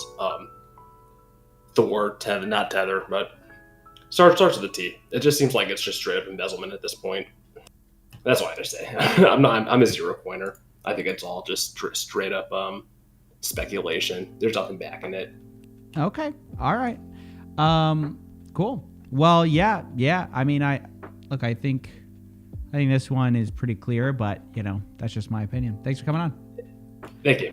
I need someone to explain to me the 100% insurance. That's my favorite part about this whole thing. 100% insured crypto control. Is it true? You know about SafeMoon. Is it true? True or not true? I did hear about that, but I don't know about First that. ever 100% insurance confirmed Coroni. Did Coroni confirm that? Who confirmed that? I was just wondering if I could ask you. I hadn't heard you address or not, but everybody in the SafeMoon Army is accusing you of being paid. Can you address that? Or? No, I was not paid. Period. Not paid at all. Period. By any individual who asked me, or group who asked me, go make a FUD video about SafeMoon. No, I can't believe I have to answer that, but no. Just I know. All my other videos.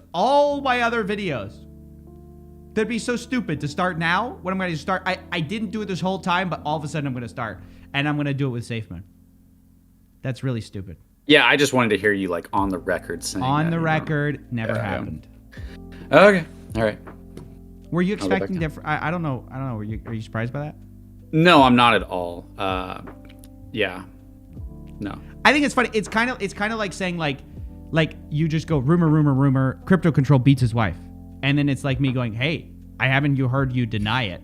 It's like even denying it is like in of itself taking it seriously, which is annoying. But since the SafeMoon community seems to be really up in arms about it, I'm happy to categorically deny it. But I just want to say it's annoying to even have to deny it. But well, to be fair, that's exactly what we're dealing with John right now, is because he's being silent and not denying it. It's got people feeling, questionable about it, Well, in that case, there's evidence though, right? There's zero evidence of me being paid. There's evidence of John taking money. So they're different things.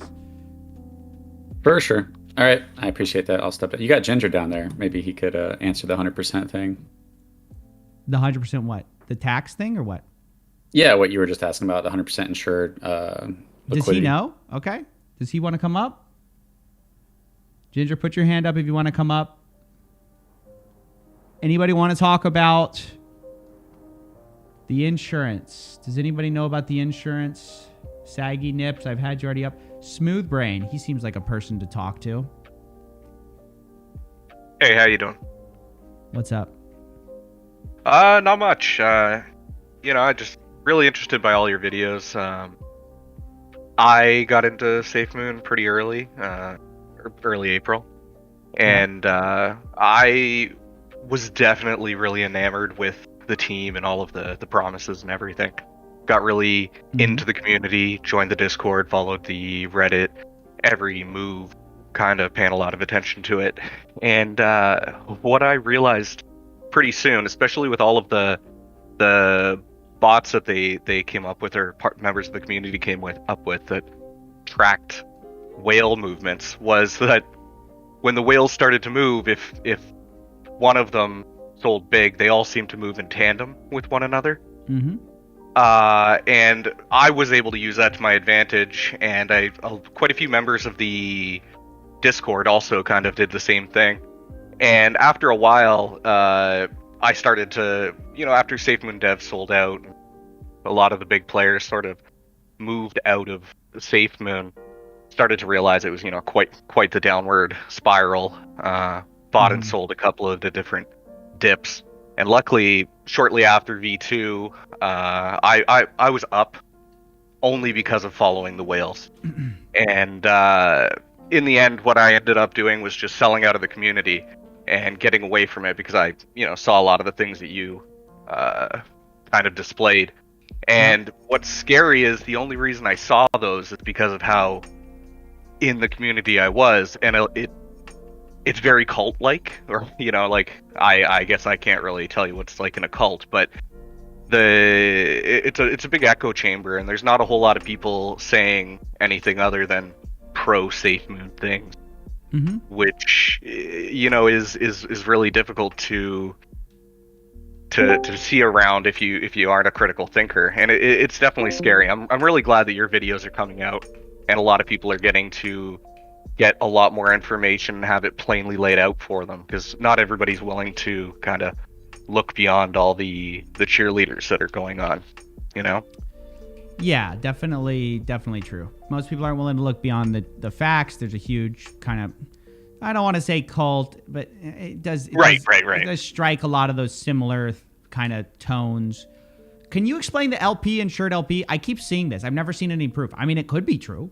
I definitely remember seeing that at one point. I remember John making that statement. I can't remember if it was in Discord or if it was via Twitter, but I definitely remember. Who knows, right? Like claims like that, kind of happen all the time with SafeMoon, right? They make these big bold things, and the community runs with it, and then that's kind of now it's a fact, right? But it's either true or not true. Oh, it's untrue. I would imagine, but I mean, what do I know? I can't disprove it or prove it. And like you said, it's not on us to do it. Like, they should really be proving it if it's a fact. Otherwise, we kind of treat it with. I just want to make sure people are reporting this as if this is news here. That's what I'm saying, right? Like, Market Bag says SafeMoon just insured the Treasury and LP, protected against hacks and more. And then they have. Let's see. They say in this video, we take a look at They say they have insured their wallets, Treasury, and LP. Based on what? The only time I saw it was just John saying it, but I don't remember any proof or anything like that being. Surely people don't just take them at their word and just believe whatever they say, right? Oh, absolutely, people do. Especially in that community, they'll even take things. Like you were explaining earlier when you were talking to the caller about like CEO speak, right? And people will take a statement that John may say in Discord, and then they will say, well, he's the CEO, so he can't say exactly, but the way he worded this means we're on Bitmart next week, right? Or sorry, Binance next week. It's actually crazy the way that some of these people twist. Haven't they said they're going to be on Binance forever, then never on Binance? Oh, that's the thing. They almost never. I can't think of a single time that like a SafeMoon actual employee said that. They imply the hell out of it, right, and let the community run with it. Like that seems to be the MO a lot of the time. Is you sort of make an implication, don't really say anything, and then let the community kind of infer what you want them to from it, and they run with it, and then you're like, well, we didn't say it, that was a community member. Yeah, real quick, let me read this tweet from John Caroni. He says, we are moving things to a more secure and insured platform. And then in Discord, he says, we are migrating the company wallets to secured, insured wallets. Don't know what that means. And then he says a wallet that has insurance, just like you insure your car, your house, etc. The funds within the wallet have insurance against theft and other things. I wonder if against rug pulls. That's probably the most relevant thing. Right. I would imagine not.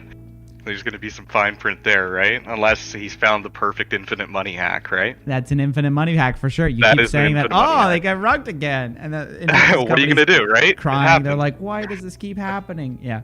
Yeah. All right. Well, thank you, man. Thanks for coming up. Yeah, have a good one.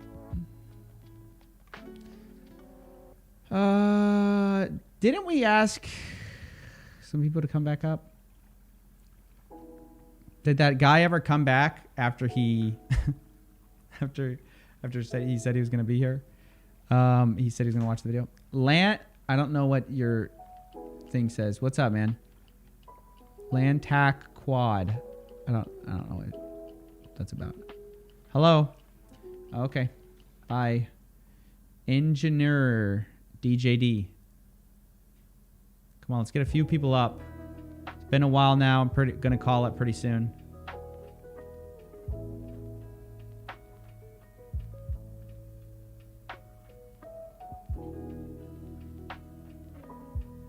Okay. Who do we have next? Crypto Bunny. Oh, OG King Fox. If that's who I think it is, I definitely want to talk to them. Hey, yo, yeah, it's definitely me. What's up?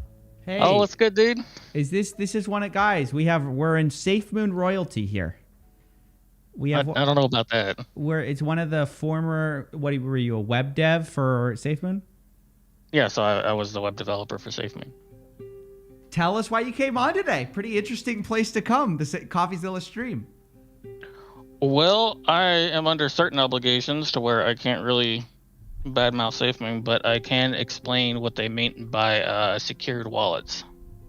Oh, but insured wallets is what I'm wondering about. Insured, I couldn't help you because I wasn't told anything about insured wallets. But the secured wallets, they're secured wallets. What they refer to there is that the company wallets were actually put on a cold wallet. As far as from what I was told, it was a cold wallet, and they were cold wallet, hard wallet. Am I saying that right? Yeah, cold wallet. Well, this is not a shocking innovation. They finally did that. They did that a long time ago. Right. Well, then what's the thing about? I mean, that's fine, but that's like basic practice for like a big company with tons of funds that has a highly visible wallet.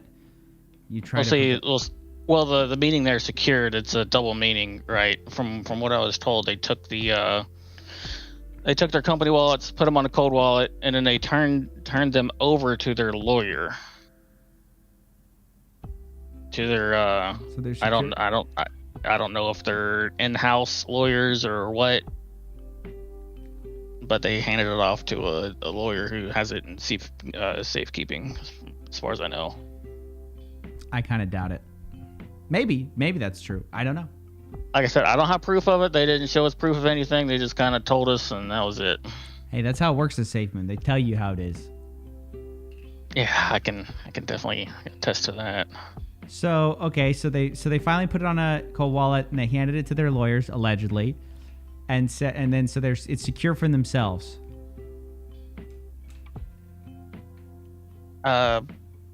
You said secured for themselves or from themselves? Because if you give it to your counsel, it's probably because you want it secured from yourself, right? I guess that would be one way to look at it. Sure. I mean, all right. Well, that's how I look at it.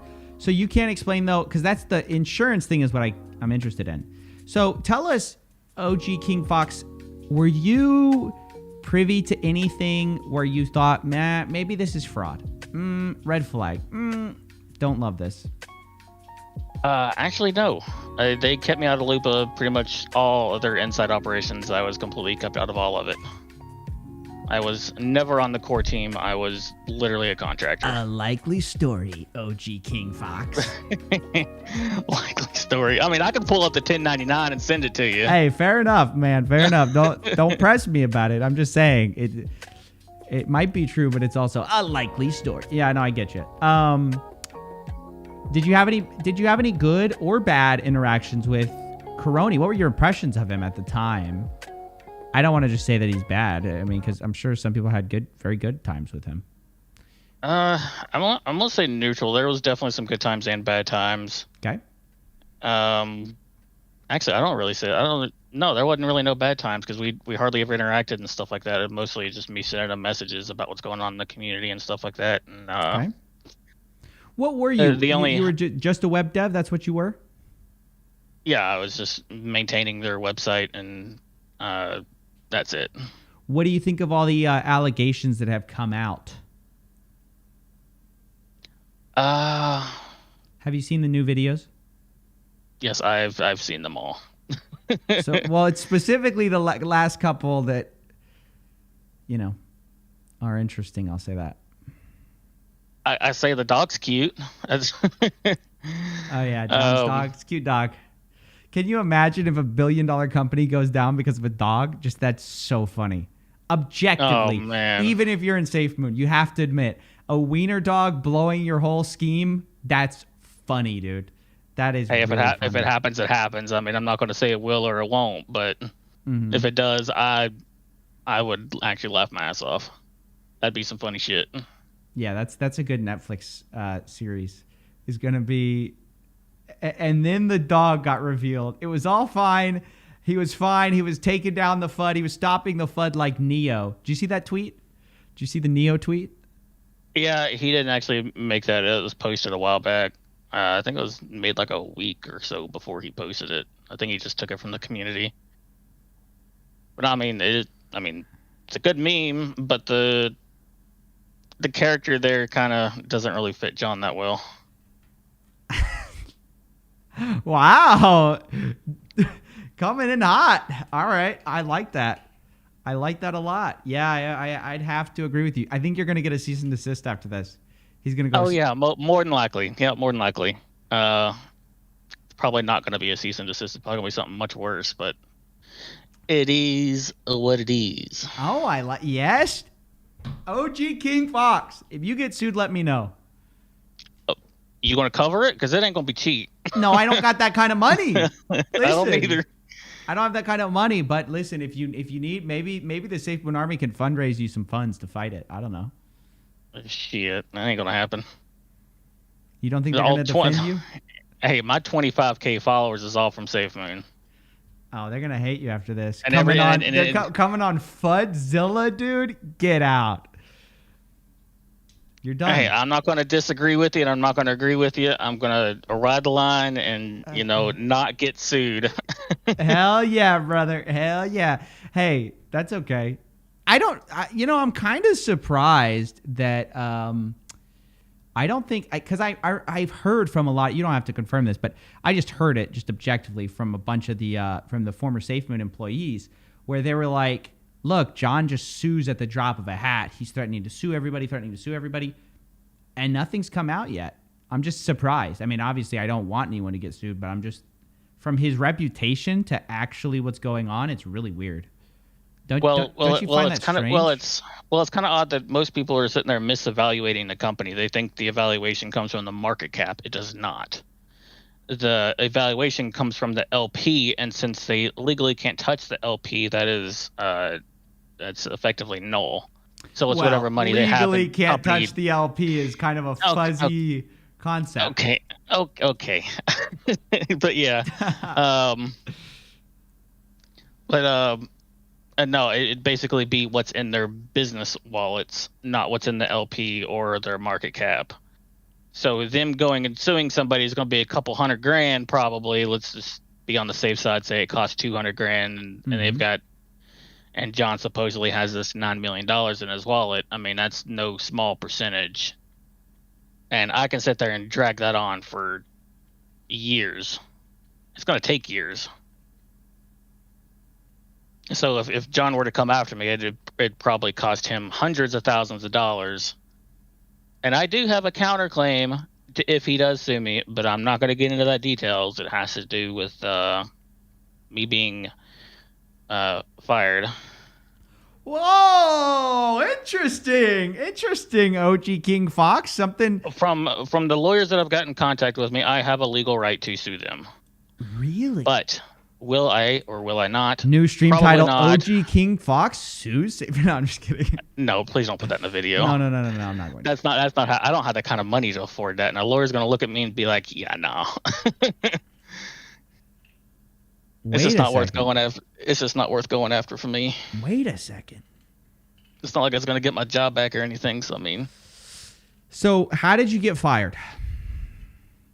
Be honest with us. You show up late. You show up with a CoffeeZilla merch shirt, and John Crony said, "Hey, get out of here. You're fired." No, I've been fired since like November. The CoffeeZilla merch came out October, so it's don't laugh. Okay. I didn't even know you existed until a couple weeks ago. Just being honest there. That's fair. Hey, that's fair enough. I think that's yeah. I will give you props on your videos, not for the content, but for the content. Let me elaborate. Okay. Not for the content of the videos, but the how they're formatted. They're just great. They're entertaining. I freaking love them. Oh, appreciate that, man. Thank you very much. Appreciate that. Yeah, the artwork and the setting and the storytelling. Well, listen, nobody likes hearing me get patted on the back here. Let's forget about that. Let's talk about something. Let's talk about something good. Okay. Thomas Smith. What do you think? Credible? Not credible? Not credible at all whatsoever. Okay. Why do you say that? Your recent videos have. At first, I was on his side, right? Mm-hmm. Like buddy, and then your videos came out and stuff like that, and it definitely changed my opinion on the matter. Which means that you saw something in them that either disproved something you thought about him, contradicted information you had been given. What do you think? It's more or less him putting up a front. And if anyone don't know what I mean, that's kind of slang, right? So when someone puts up a front, they basically fake who they are. Oh, you thought he was fake to you? What do you mean? Like he seemed like a really genuine person, right? So I didn't expect him to be going out and buying McLarens and Lamborghinis. I just read in your YouTube chat. Apparently, he just bought a brand new Lamborghini Urus. On top of the McLaren that he already has. Where is that? Where's that? I caught a whiff of it in your YouTube chat. Oh wow! No, I don't know anything about that. Did he really? If that's real, that's funny.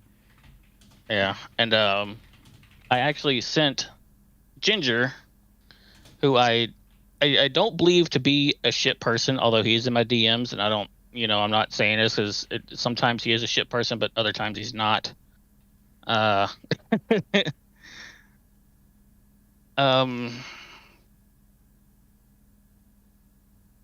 sent him a link. I don't know if he shared it with you or not, but it is, I think, the house Thomas bought,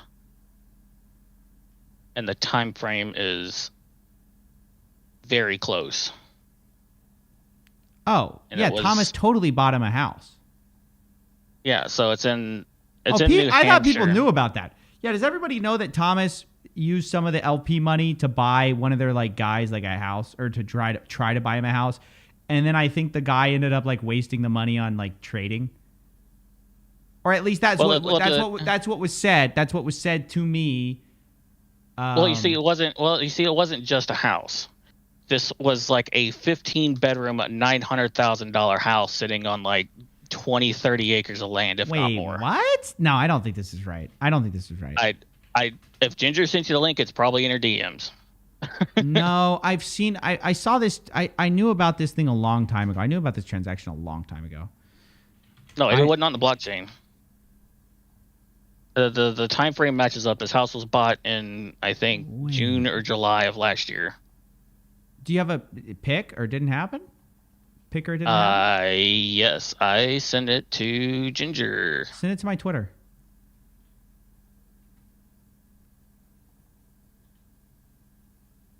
I didn't send a link to him. I sent a Obviously, I'm going to make it, sure that it's not going to dox this guy. I don't want to dox him or anything. Oh, it's 100% going to dox his address. Okay, well then just send it to me privately then. Just send it to my Twitter account. I'm not going to share it. And I'll tell the people what I see. Wow. I mean, maybe put up a... There you go, it's sent to you. What a day, guys. What a day, huh? What a day. Now, what I was getting at is that this isn't. Oh, you I sent it literally to you, sent it's me in his your house DMs. address. Okay, yeah, I don't need to see that. How do you know that? How do you know he bought that? It's the listing that he sent the entire team except for John. This was meant to be a house for the entire team except John. He was like inviting the whole team over and stuff like that. And the next thing I just looked at it. So where did yeah, they get the money for this? I haven't a clue. How much was this? Looks like it was sold for, well, I'll just give it around between $700,000 and $1 million is what this was bought for. Closer to the $1 million mark, but yeah. Okay, well, let's not give anything away here. Well, I don't think it'd give anything away, really. What? Guys, wow. This is unbelievable. Well, you're definitely getting sued after this. That's all I know. Well, this isn't exactly towards SafeMoon or John. I have no actual quarrel with John or SafeMoon specifically, except for me getting fired. But I'm really over that. I mean, there's not much going on there. I don't really think this reflects John or SafeMoon currently, because this was completely under the table. John actually had no clue about it, and the team made clearly to me that John was not involved in this house. Well, this was something they were doing under the table, away from John. This is insane, dude. This house is actually, like I said, it was meant for the entire team except for John. Like, he was going to invite everyone over. We were all going to be there, like live there and stuff like that. Well, if this house is real, that's actually insane, because this is like $1 million house or around there. Well, I'm also getting to another point, too, is that there's a plot of land on there, and I'm probably going to get yelled at, but it needs to be said. There is a house on that property, a full-blown house, or not a full-blown house. It's actually a spot. There's a plot of land on there that was promised to Hank. And from what I can remember, Hank also lives in New Hampshire. I am going to assume on the same property. So they're both living on Safe Moon Investors' dime? According to you. Don't know. Okay, well, I'm putting it all on you. You're taking the legal liability for that sentence. You're trying to get me sued. No, I'm not. I don't think Hank's staying on that property, but he was supposed to have. Like, Thomas had promised Hank to sell a plot of land on it for like $20,000 or something like that at a stupid low cost. I think it was like 5 acres, but from the time frame that I see until now, I don't think there's any way he could have had a house built on that property. There's no way. Okay, got it. But that was the original plan anyway. Huh? Interesting. The plot thickens, man. Everybody's walking away with bank besides the investors. How much you walk away with? Just be honest with us. How many $1 million did you make? I'm going to be flat out 100% transparent here. I walked out with $14,000. Respect for that number, and I don't believe you. No, I'm just kidding. No, I kind of believe that, because you weren't in like a crazy... Everything I've heard from people, it's that John actually paid terrible for people who were actually like not in big roles, is that he didn't actually pay that well. No, John was actually paying me pretty decently. I mean, it wasn't the greatest pay. It was only like $20 an hour what it came out to. Web developers on average make anywhere in from comparison 40. to like people are making like $9 million, or they seem to be making $9 million in a year. Papa looks like he admitted to making $2 million in a year. I mean, I'm just saying in comparison to that, but yeah. But no, in comparison, yeah, it's kind of shit, but as a web developer, it wasn't too bad. All right, that's fair enough. Well, I'm glad you said that. You're not being sued anymore. I mean, I got nothing to hide. I mean, yeah, I made $14,000 off of SafeMoon. Part of it was from SafeMoon Dev. I think he paid me like 1 billion tokens at one point to like change a logo or something. Mm-hmm. And then I think he paid me another 1 billion SafeMoon sometime before that for something else on the website and something he updated. Because they were having to pay me out of pocket, so they didn't have the funds, so they were paying me a SafeMoon. Because this was I literally joined before this was even forming. Like there was less than 10,000 holders, so they didn't have the Right. funds. Right. Interesting. So you stayed on till you said November? Yeah, I was transferred over to a 1099. I think April or May. I thought, so Thomas told me that there were not actually NDAs. Are you lying to us and telling us you have an NDA and you don't have one?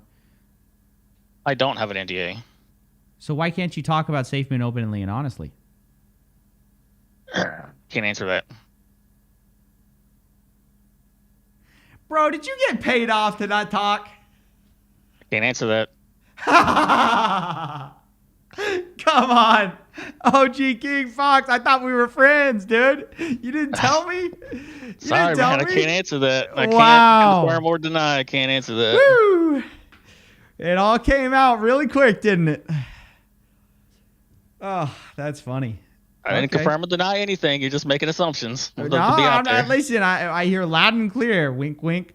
So you didn't have an NDA, and I'm talking non-disparagement agreement, but all of a sudden you can't talk.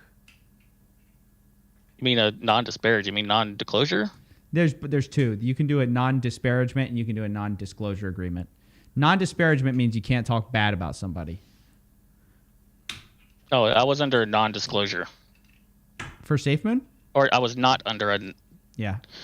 While I was employed there, I wasn't under either. I'm telling you, dude. Hey, we got you. Hey, admit it, we got you a little bit. Just a little bit. I'm very careful. Okay.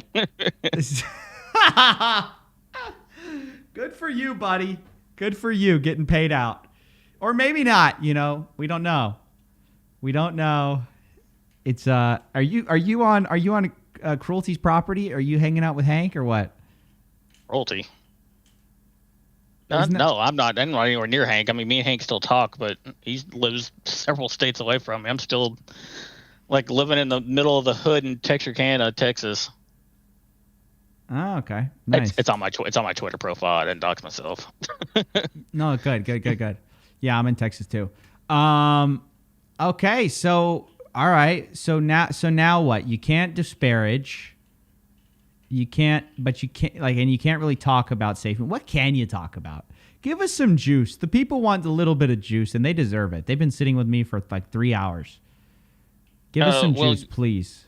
Well, you said earlier that I think someone said earlier that Piggy Bank token was rugged. I think someone did say that. Yeah. It wasn't rugged. It was just a shit project that failed. I've heard. Okay, here's the thing. I don't really look. I've heard a lot of things from a lot of people on that. Everyone seems to point the finger at everyone else. I've heard people say Ginger rugged the project. I've heard the RBTC folks say that the other guys rugged the project. I've heard people say like you, nothing. No, we don't know what happened. Da da da da da. No, and I can tell you from someone that was on the inside of Piggy. I actually worked for Piggy. It was not. It was not rugged. It was just a bad project. They just didn't have anything going for it. Well, people are going to say you work on the Piggy team. Of course you're going to say that. Of course you're going to say it didn't rug. Well, they didn't pay me. But you worked for them? They didn't actually pay me nothing. Why'd you work for you ain't working if you're not getting paid. You're volunteering. Hey, you volunteers for Piggy. Well, true. I'm just saying technically, like, yeah. They paid me in a pre-sale bag, I think, which I later sold out for like 40, I don't know if I agree grand with this because I've heard old leaked calls of Piggy, and they're talking like they're gonna rug it. I mean, it like literally I think it was SafeMoon Dev that was on the call. He's like, "Hey, I don't even care if you secretly buy a bunch, like get a huge bag of this. Just pretend like you don't have. They're not all from the same wallet, and just spread it out across multiple wallets." So I don't even believe you. I mean, I don't even know if you'd know if there was a rug. Like, I don't know if there was or not.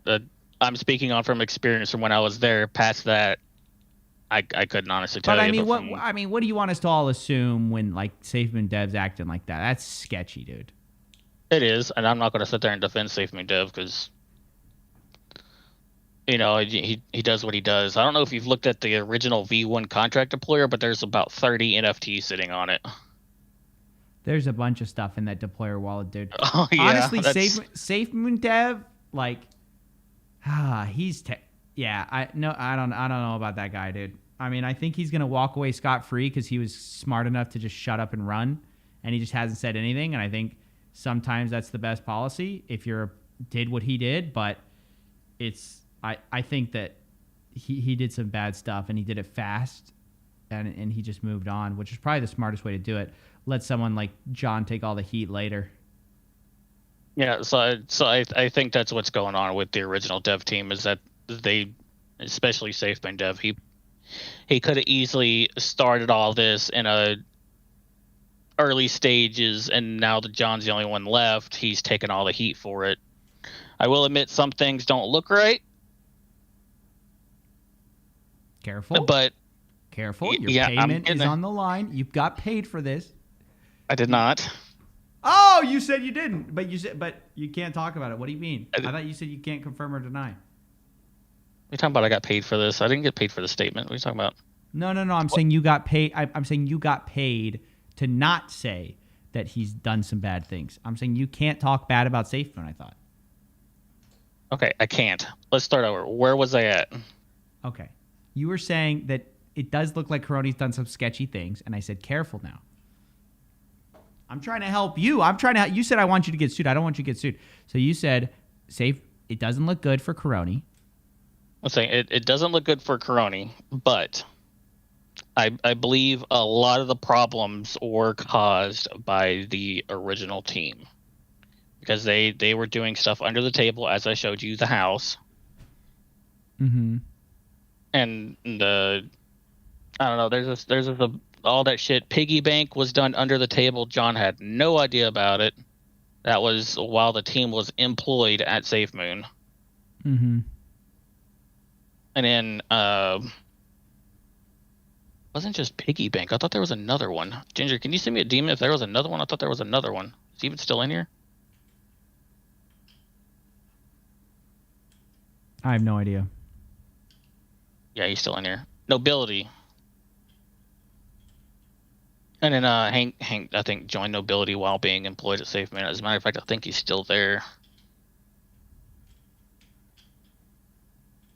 All right, get to the point. Tell us some juice, dude. Give us the truth, okay? Did you ever work at the head office?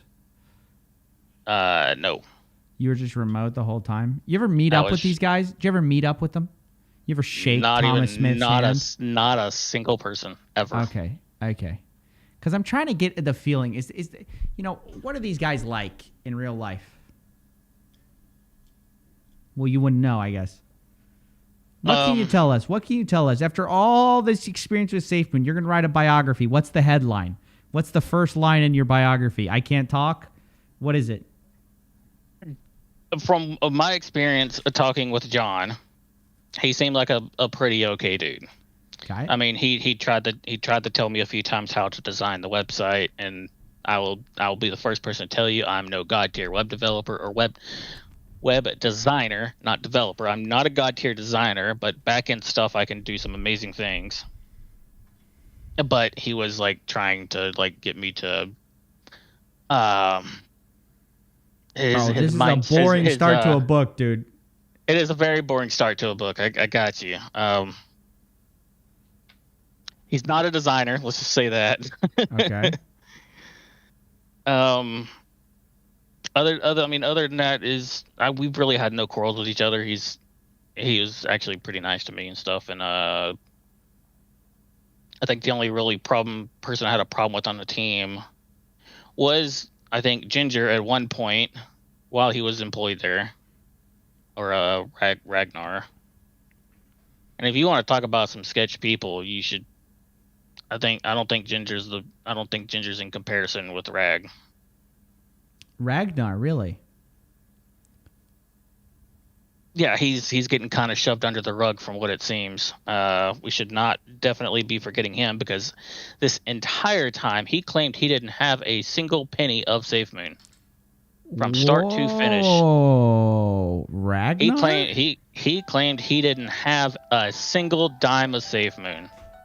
Ragnar? But from what I was told, he also clocked out millions.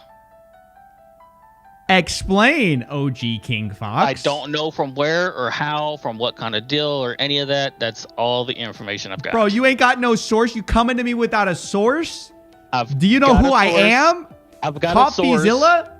I have a source. Who? And it's the gingerbread man down there. Give me the deets. Otherwise, GTFO.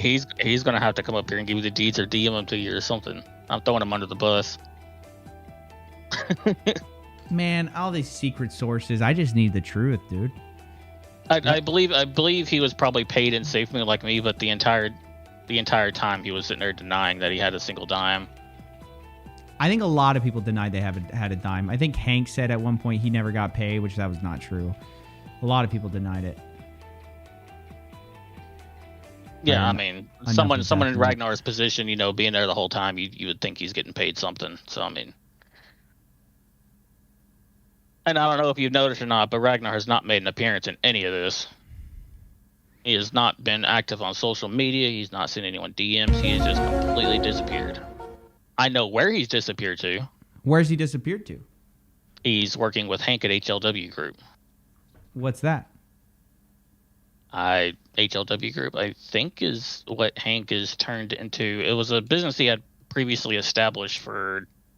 Oh, is Papa? Papa's in here? Wait, Papa in chat? Papa, wait, Papa. Wait. In here? Papa in chat, dude? Where? Am I blind? Papa, no. In the YouTube chat, baby. He just said weird. Papa, get up here, baby. Come talk. Do it. What are we doing? I'm trying to talk to both of you guys at the same time. Why not? Oh, he said I can't wait to hear the evidence. Evidence of what? Oh, of Ragnar. You're coming out with all this trash talk about Ragnar. Listen, I haven't heard the evidence either, Papa. For what it's worth. To you, Papa, the big pops, I haven't heard the evidence either. What I was getting at is that... And he's apparently working with Papa, so joke's on you, OG King Fox. Who's working on Papa? Apparently Ragnar is. He's so not turn only it working around for you. He's not only working for you, homie. You think he is, you're wrong. He's cheating on you, Papa. Maybe, I don't know. Yeah, he's definitely cheating on you. Whoa. Papa, get up here, Papa. Talk to me. Seems like huge lag. I just saw you notice me. No, I just didn't know. I just wasn't watching YouTube chat too closely. Papa in chat. This stream just got real interesting, okay? Not that you don't matter, OG King Fox. You also matter too. You're an important guy here. Interesting night tonight, guys. Let's get it all out there. Forget about these non-existent NDAs or whatever OG King Fox got paid not to talk bad about SafeMoon. Let's just get it all out there in front of the people. How about that? Hey, OG King Fox, you there? Yeah. I was sitting there thinking you were waiting on Papa to join the chat. No, man. I don't know if he's going to join. I have no idea. Probably not. I doubt it. Is that a challenge? That might be a challenge to him. But no, the last time I did something for Hank, I was in his Discord server and saw Ragnar on his team, like a team member. So you did kind of come up here and accuse Ragnar of these crazy things, and you don't have any evidence for it. So either we need to retract that statement, or we just need to say we just don't have evidence for it. I haven't seen it. I mean, I know for a fact, but no, I don't have evidence of it. How do you know it for a fact, but you don't? That doesn't make any sense. It's just one of those things where I blew up at Hank and he ended up booting me from his Discord server, so I didn't get a chance to take any screenshots or anything. But you know Ragnar got paid a bunch? From what? This is so interesting. I'm making an assumption that he was being paid SafeMoon or some other form of fashion, because he came in at the same time I did, and there's no way in his position that he would do that for free. But why would you make that assumption? And where are you coming up with this, he got millions of dollars? That's a big difference from he got paid $20 an hour like you did. Apparently someone's in my DMs telling me that they'll get me Ragnar's wallet addresses. If that's proof enough. Well, pull it up. wallet addies or it didn't happen, dude. You can't come to me about this stuff. I'm waiting on it. So Papa just said, I don't mind if he does other stuff. I don't restrict people like that. But Fox, you said some not so true things. Don't talk to me about me again. No substance causes so many issues, dude. What do you think about that? What do you mean talk about it? What, the part where I said I don't believe him anymore? The part where I said I don't like him anymore because of the shit that's come up recently? Yeah, that part, I guess. I mean, I didn't really attack him like that. I mean, was he here the whole time to hear what I said? Is he deaf? Wow. Yeah, Papa, are you deaf? I mean, I think he's filling in blanks here. I think is what he's trying to do. I don't know what's going on here. I'm just trying to play the moderator here. Papa says that's not proof enough, Fox. I mean, yeah, sure. If someone wants to work for another guy, I don't knock him either. Give me the address. Give me the address. I'm waiting on it from source. Ooh, the mysterious source. Dude, you already know who my source is. I've said it like 4 times. Okay. At Papa, your mic. Get your mic. Go join up. Go join up, Papa. I want to hear it. I want to hear the Papa versus Fox battle royale. Listen, I mean, we if we pull up this address right now, like we'll pull it up right now in front of everybody. I don't have anything to hide. As far as is he talking about the claim? Is he talking about the claims on him or the claims on Ragnar? Or what am I? I think both. I think he's talking about both. Well, I didn't make any claims on Papa. I know. I think you also said that he bought like a Lambo Urus. Did you say that? I said I saw that in chat. Oh, I don't think we have any evidence for that either. No, I mean maybe he posted a picture on social media or something. Him standing next to him doesn't mean he bought it or anything. But do you think, if he has a Urus, I'm totally do you think Papa got $2 million or more? That's always been something that's never sat right with me. I don't know if it's true that he only got $2 million. But that is a thing that I'm very clear about that I don't know. I actually don't know either. If I had to make a guess, it probably sounds pretty close. Well, no, I have his wallet that got paid, so I know that that's about right. But for that wallet, but I don't know if any other wallets. I don't know why he would be paid $2 million. He didn't do nothing. What do you mean he didn't do nothing? I thought he was the CTO. He was there as a consultant. He's openly said this several times. But he was like a pretty big figurehead. I would say he's the number 2 figurehead besides Caroni. I would say Papa was number 2. Yeah, I would definitely say Papa would be number 2 on that list. So why do you think he was that if you say he didn't do anything? What do you mean? Because you just said Papa really didn't do anything. How could he be number 2 on the SafeMoon's importance list if they didn't do anything? Well, because they told him he was building a blockchain and all this stuff like that, right? So I mean, obviously he didn't. He said that himself. And it's just well, what did he do if he didn't do anything? He said it himself. He didn't do nothing. He was there as a consultant. I mean, that's just facts. I mean, he said it publicly. Everyone said it publicly. It's public knowledge at this point that he actually didn't do anything while employed there. So unless there's something I'm missing that they're not saying, basically you got paid for nothing, which doesn't really happen. What are you saying with that? What do you mean it doesn't happen? I'm just saying you don't get paid for doing nothing. There's got to be something there he was doing. I don't know what it is. Do you want to speculate on that?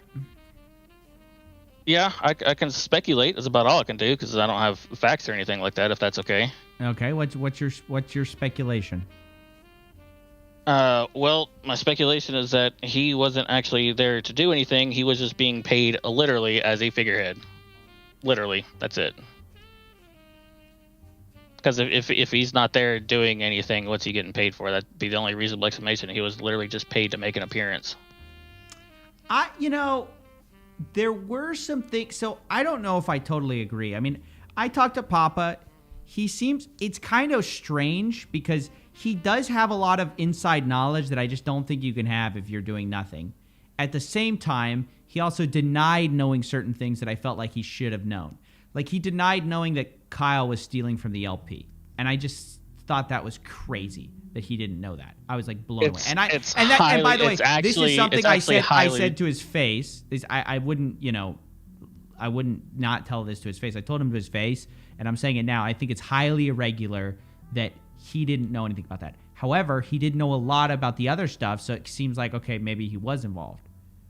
Based on the character that I picked up from SafeMoon Dev, it is, from what I know of SafeMoon Dev, it is highly likely that Papa actually had no fucking idea. Why do you say that? Because SafeMoon Dev was a complete mystery to everybody. Fair, but no. But we're talking about someone who's a CBO, Chief Blockchain Officer, CTO, Chief Technology Officer. You don't need to know somebody to know what they did, right? I don't know SafeMoon Dev better than anyone. I know exactly what he did with the money. I mean, hell, I got paid by SafeMoon Dev, but I didn't even know it was coming from his wallet. I don't even know if it did or not still. You know, I haven't really looked at it. I got paid tokens to do a job, and that was that. I didn't question it. But you're not the CT. But your job isn't to know the blockchain. That's what I'm saying. Like, true. It'd be like if the web dev before you was doing a bunch of shenanigans and you came in as the web dev to do other stuff, and you were like, "Well, I had no idea this was all happening." That would be a little harder to see. Yeah, John Caroni, I fired Fox because he was playing Elden Ring all day. If that's the real John Caroni, we've reached the peak timeline. Elden Ring wasn't even out yet, you dumbass. Yeah, too bad. Too bad it's not the real Caroni. That would have been good. Try though. That's a good troll. That was pretty funny. I saw his message a minute ago. He posted before. Great troll. John Caroni is getting in here. Papa, as usual, you're welcome to come. I've been reaching out to you for a while.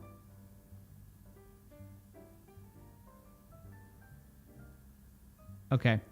OG King Fox, what else do we got here? That's basically it. I got nothing else. Okay. Do you think John was doing anything? You said Papa wasn't doing anything.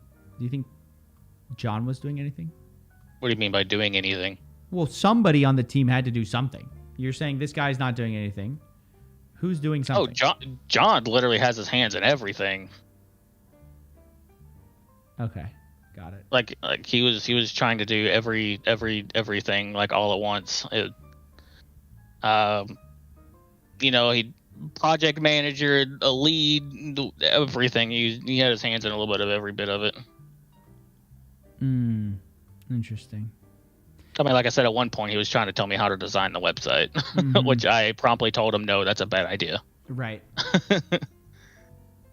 And it wasn't like legally wise; it was design wise, right? So he was like It's trying to just a give me fail. design. Yeah, it was just bad design ideas. Yeah. Well, this has all been very interesting. Well, thanks for coming on, OG King Fox. Yeah, not a problem. This has been good. John Crony, Papa, I'll see you on the call. See ya. Wow. Let's just take a second and just realize what we just had, ladies and gentlemen. We heard a lot of allegations, a lot of crazy things. I do think people are saying that wasn't the real Papa. I think that was real Papa in chat. The way it typed, the way he chatted seemed like real Papa defending his buddy Ragnar, which I haven't seen this evidence of. I want to be clear. I haven't seen the evidence that Ragnar made millions and millions and millions of dollars. I have not at all. He made an allegation, but I haven't seen anything. What else do we have here? I like that profile pic. Kolixox.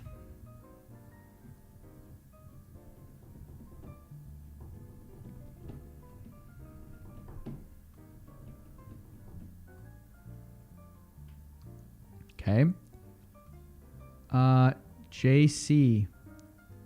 JPC, get on here. Or Philster. Oh, wait, never mind, Philster. Don't get on. JPC, what's up, man? Hey, how you doing? Good. How are you? Pretty good. I've been I didn't. Hold on, let me get my earbuds on. I can barely hear you. Okay, can you hear me? Yep. Okay, good. Now I can hear you. Are you a safe mooner? I invested in it, a couple hundred. Yep. Are you still a safe mooner? I mean, basically, I'm just gonna ride it until like either the wheels come off. Pretty much. Yep. I kind of like. Oh. So like I've been listening to like all these like influencers like Dark Moon Tim, Safe Moon Joe, like all these people that keep shilling for Safe Moon. Sure. And then like one day is like I came across your channel. I was like, I've never heard of you before. This was like several months ago, because like on a completely different matter. Mm-hmm. And you were talking like the Jake Paul. Okay. Yeah. And my question is that, do you believe that Safe Moon is paying other influencers right now? Not right now. No influencer would touch it with a 6-foot pole. It's too toxic. There's too much controversy around it. And not from my videos, just you can look anywhere on the web. I mean, Safe Moon has been toxic for a very long time. Yeah, I don't know. Yeah, I think they were being paid, but once all this stuff came out about them, I don't think they're gonna. Why would you take the money? I mean, yeah. I mean, money is money, and just well, but there's other coins that haven't been shown to be so bad that you could take money from. They might eventually rug, but you won't take as much flack for it. It doesn't make like sense for the influencer. They'd rather take a scam coin that's like hasn't rugged yet than a scam coin that has. I mean, well, according to you, this has already been rug pulled, what, 3 times? Since it's... No, it's just a slow rug. I don't even know if it's like slow. 3... Yeah, oh, I guess for all of them, yeah. Yeah, I guess so. Yeah, I should have... Well, I'm only glad I only put in, like... Because I only put in, like, $300, like, since... have you heard of like Iron Finance? Yeah. When that creator, right? I lost $2,000 on that. You're just really into the rug pulls, huh? Well, I mean, it was doing good because they always do good at first. That's how they work.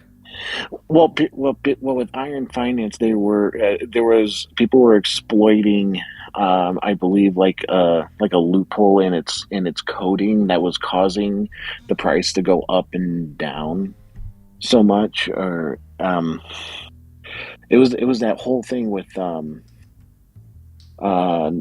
guy on Shark Tank that was involved with it. He wasn't involved with the rug pull, with that rug pull. Yeah, let's okay. Wait. So hold on. We're losing people here because we're not talking about Safe Moon here. What are we talking sorry. about? Yeah. What's the point of it all? I guess I guess like kind of like the point is like a lot of newbie investors wanting to get into crypto are losing money. Yeah, and that's how it works. And like I want to believe in a future with crypto, but like I guess something needs to be done on a regulatory level in order to build confidence, because I'm now hearing like Bitcoin could shatter in half. I agree. Listen, I think well, not I don't know about Bitcoin, but I agree with your general sentiment. Listen, I want to get on some. I like the controversy of the last guy. I'm going to go ahead and take on some more controversial calls because I think it's gotten to the point where we need to talk about the controversy. OG King Fox, I see your hand is up. I'll let you up in a bit. I want to make sure that I get to other people. Penny Crypto. Guys, we're changing it. I know earlier I said anyone can come on. I'm tired, so I need, if you don't disagree, I'm going to fall asleep. What's up, man? Penny Crypto, you disagree with me? Oh, no. I just was wondering, how could I... Sorry, man. You got to follow the rules. The new rules. I appreciate you, though. Thank you for coming on. I'm sorry I did that to you, but I gotta, it's getting late. I've been on here for 4 hours. I need the good stuff here. I need some juice on this stream. Sky Plus Plus, who's talking?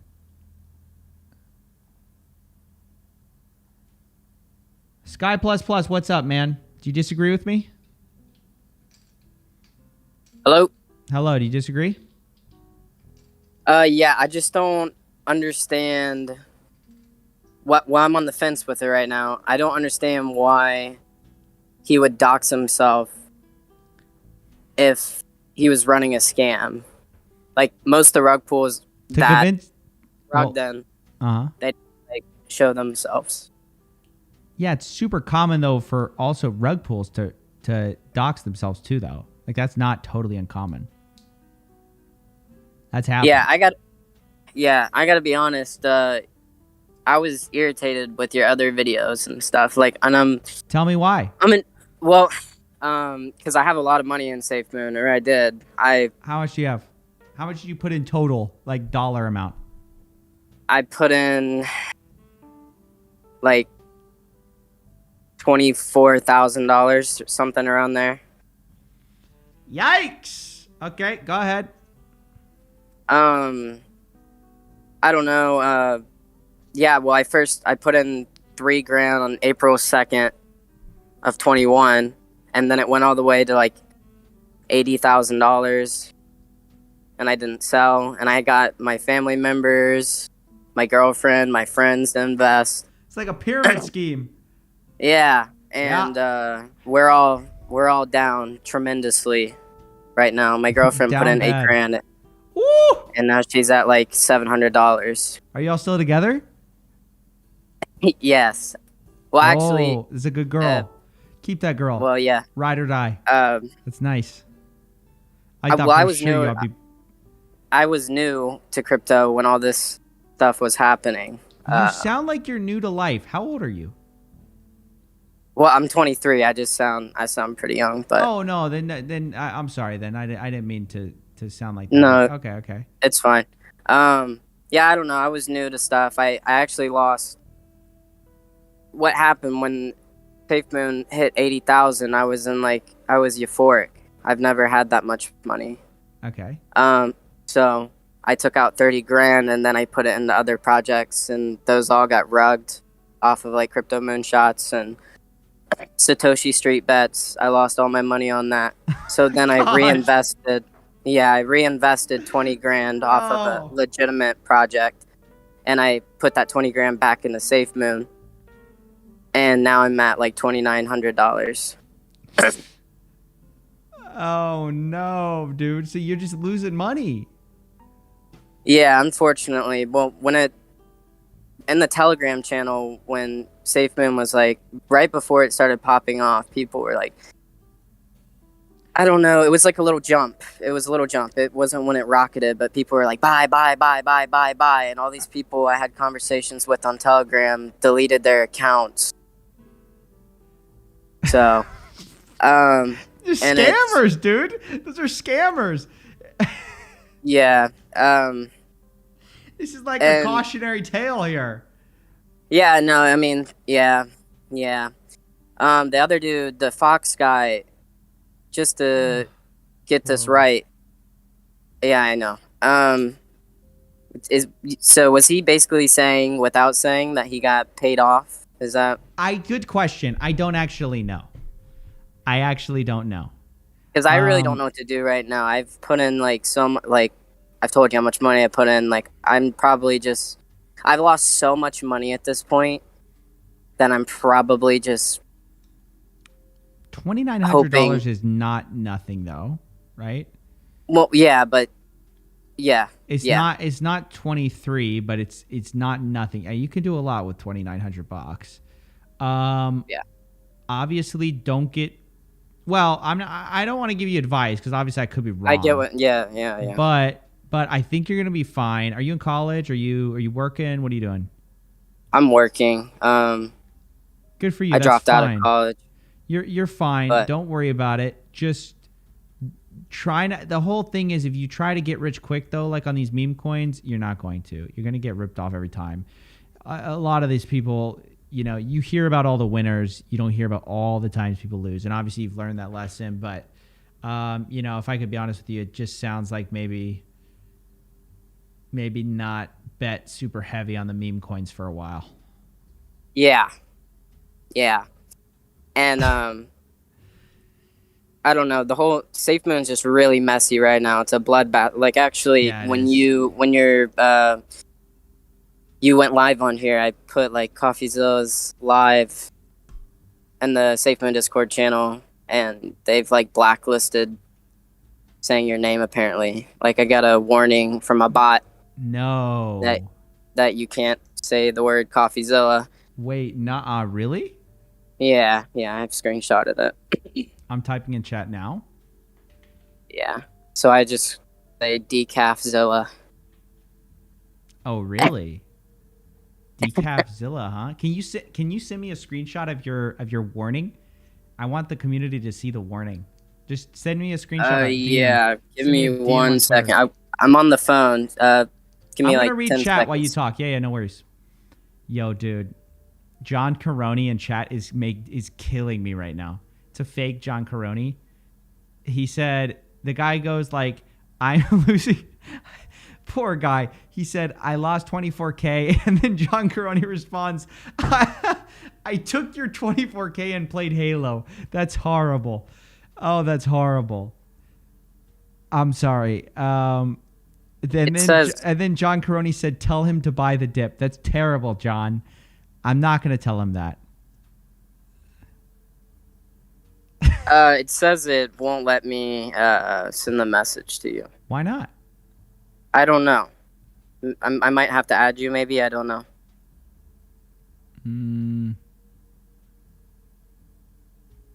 But it won't let me send it. Anyway, people, it's a bloodbath right now on Reddit, and I don't know. I didn't think this all would be happening. I really believed in the project at the beginning. They gave a lot of good promises, and I was always watching videos, and I guess I told my girlfriend, because she's, upset about it all too. I said that we really wouldn't have known unless we did what you did, because you talked to like former employees or whatever, so there's really no way, and we are new to the game, so there's not much we could have done at the beginning to know. Yeah, I mean, there like you said, there's a lot of people pushing it, not a lot of people looking at it with a critical eye, and I don't think a lot of people knew. I wish you and your girlfriend all the best. I think she's probably a keeper. If she's still, still good with you and everything, I think that's awesome, man. I'm sad to hear that you lost money. I hope you get it back. And this is the sad part about the whole thing. I'm laughing because they're memeing in chat right now. But John Caroni said, I'm booting him from the Discord now. That's pretty funny. That's pretty funny. But it is sad to hear these stories. And, I know that's a lot of money for anybody. I hope if this all is true, like when it all comes out 100%, it's confirmed that somebody with a lot of money sues them to hell. And yeah, I mean, they're getting sued to hell. Gets pissed off. Yeah, they're getting sued to hell right now, and you can join the lawsuit. I think you can still join it as a plaintiff. You don't have to do much, from my understanding. I don't really know how it works, but you should look into that. If you lost that amount of money, that's a lot of money. obviously. All right, man. Yeah. Thank you, Sky. Appreciate it. Thank you. Have a good one. Bye bye. People don't believe that guy. I believe him. People are saying he didn't actually lose that money. I don't agree. I think that guy was credible. What do you guys think? John booting him from the chat. That's messed up, dude. John, how could you do that? That guy has a nice girlfriend. He's 23 years old. He's working. Good for him, dude. My shout out to you, my guy. I hope you wish you the best. Okay. Next up, let's bring back up OG King Fox. Maybe he wants to give us some sauce. Come on. Your sauce is in your Twitter DM. Oh, I saw that. For. I saw that. So you're saying this is Ragnar? I'm not saying that. Ginger's saying that. Okay. So to be clear, this is the account we're looking at here. We're looking at let's see. Okay. What am I looking for? What am I looking at? I'm looking at an account with $167 in it. So I'm assuming it sent the money somewhere. Where to send the money? Let me see what he said to me. Because you're making some big claims, Fox. Don't make me bring Papa in here. He says, I'm dropping you the RBTC tip wallet, which was sent to Ragnar. Looks like it'll have to be continued. I'll get you more of the wallets tomorrow morning. This guy's not up, and he sent me this one address. Bro. He says, this is Ragnar's wallet from the RBTC tip wallet. So he's saying this is Ragnar's wallet? Is that what he's saying? And well, yes. It's got money from Piggy. And he says that he received 500K Let's look who US or 500 BNB from SafeMoonDev at the time he was considered quitting to keep him on board. 500K BNB? No, 500 BNB. Which I think at the time was probably 500K. We can look if that's true. I don't know if the math adds up there or not for 500K. I got a 500 BNB payment on May 27th. Let's look at it. 200 at the time, it was worth 184,000. Let's see who it's from. It's from this wallet. Who is this wallet here? Where did they get the 500 BNB? Your YouTube for me is extremely delayed. It's Oh, interesting. Okay. So it got the money from selling SafeMoon. So that's not a bad lead, I guess. The SafeMoon that he claimed he didn't have. What do you know? Okay, watch this, guys. Let's do a little blockchain search together. Okay. So, if you look at this, you see SafeMoon deployer Kyle here. It sends money to this wallet, okay? Check this out. It's kind of crazy. All right. Then that wallet then sends that SafeMoon over to this wallet, okay? So we follow it. We go over here. What does that wallet do with the money? It sells it to Pancake LP. That's trading it for BNB probably. So we'll check. Yeah, we'll double check our math here. So that got him, 500 BNB. Then he sends that BNB to that wallet that we know is, well, we don't know it, but is allegedly Ragnar. So alleged. This is all alleged. But the payment did happen. I mean, that's a real payment. Okay, I'll give you that, Foxy. I'll give you that. I don't see millions, but I see if this is really Ragnar's wallet, he does look like he's getting paid. I would say it was more or less to prove that he was being paid when he said he never held a dime of it. Well, but that he didn't get paid in SafeMoon, though. He got paid in BNB. It looks like he got paid like 300,000, something like that. BNB, roughly.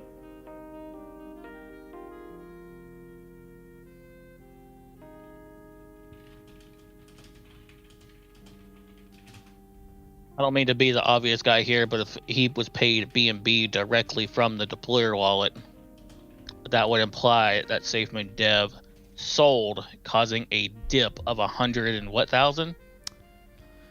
$300,000 roughly. Yeah, so that would imply he would have to have sold SafeMoon to get that BNB. Of course. It all comes from the LP eventually. Yeah, and where did SafeMoon Dev get it, right? Sure, it's the Fair Launch funds. Oh, boy. Can't wait to hear more about that. I saw him on camera. He was not wealthy. He was living in like a Before SafeMoon, he wasn't. He was living like in like maybe a 10 by 10 bedroom or something like that. It wasn't 40 billion, 45 billion here. Yeah, like 90 billion. Okay. Wow. Well, these are some receipts. I mean, they're not all the receipts, but there's some receipts here. Pretty impressed here, Fox. Not bad. Not bad at all. But again, we don't know this is Ragnar, but it does seem to be pretty sketchy. Hey, John Caroni's in chat. He says, "Ha, you guys are scraping at dust. You'll never catch me." What do you think? no think comment. about chat? Okay. Oh, for me. Also, No. John Caroni says, "We paid Ragnar in Doge. You're wrong." What do you think about that? Are you asking me or chat again? No, I'm asking OG King Fox. Yeah, you. Is it true that Ragnar was also paid in Doge instead? I don't think so. I want this John Caroni to run SafeMoon. Whoever this John Caroni is running that account, he should be Oh, he's running killing John's PR. It's the best PR I've ever seen out of John. Oh, man. Makes me like him. Okay. All right, well. Is that what you came up here to explain? Do you have anything else about that wallet that we might need to know about? No, that's all the information I have. I'll send you more when I got it. Ragnar said he's waiting on his quote unquote, not Ragnar, Ginger. He's waiting on his quote unquote wallet guy to wake up, which will be tomorrow. All right. Thanks for talking. Hey, I see SafeMoon down there. He needs to get his hand up and get up here. I know he's got something to say. All right, I'm bringing him up. SafeMoon. Who's that? Does anybody see SafeMoon? Am I stupid? Don't answer that. Where's SafeMoon? SafeMoon, put your hand up. I'd say I see you, but I really don't see you. 6 Crypto Moon. Okay, I guess this is it.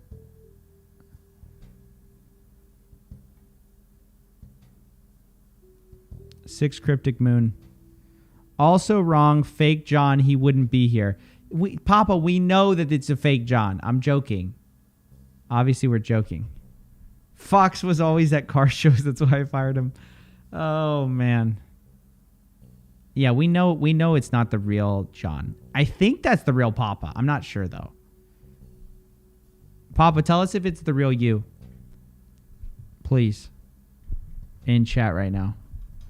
Okay, 6 Crypto doesn't look like he wants to come up. Guys, I'm getting pretty tired here. We're gonna have to end it pretty soon. Papa, it's your last shot. Last shot to get up here. I think you're fake, but if you're real, if you exist, get up here, buddy. MSK? MSK, though?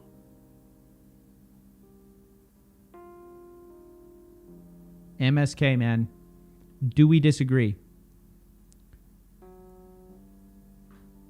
Yo, can you hear me? Yeah. What do we disagree about?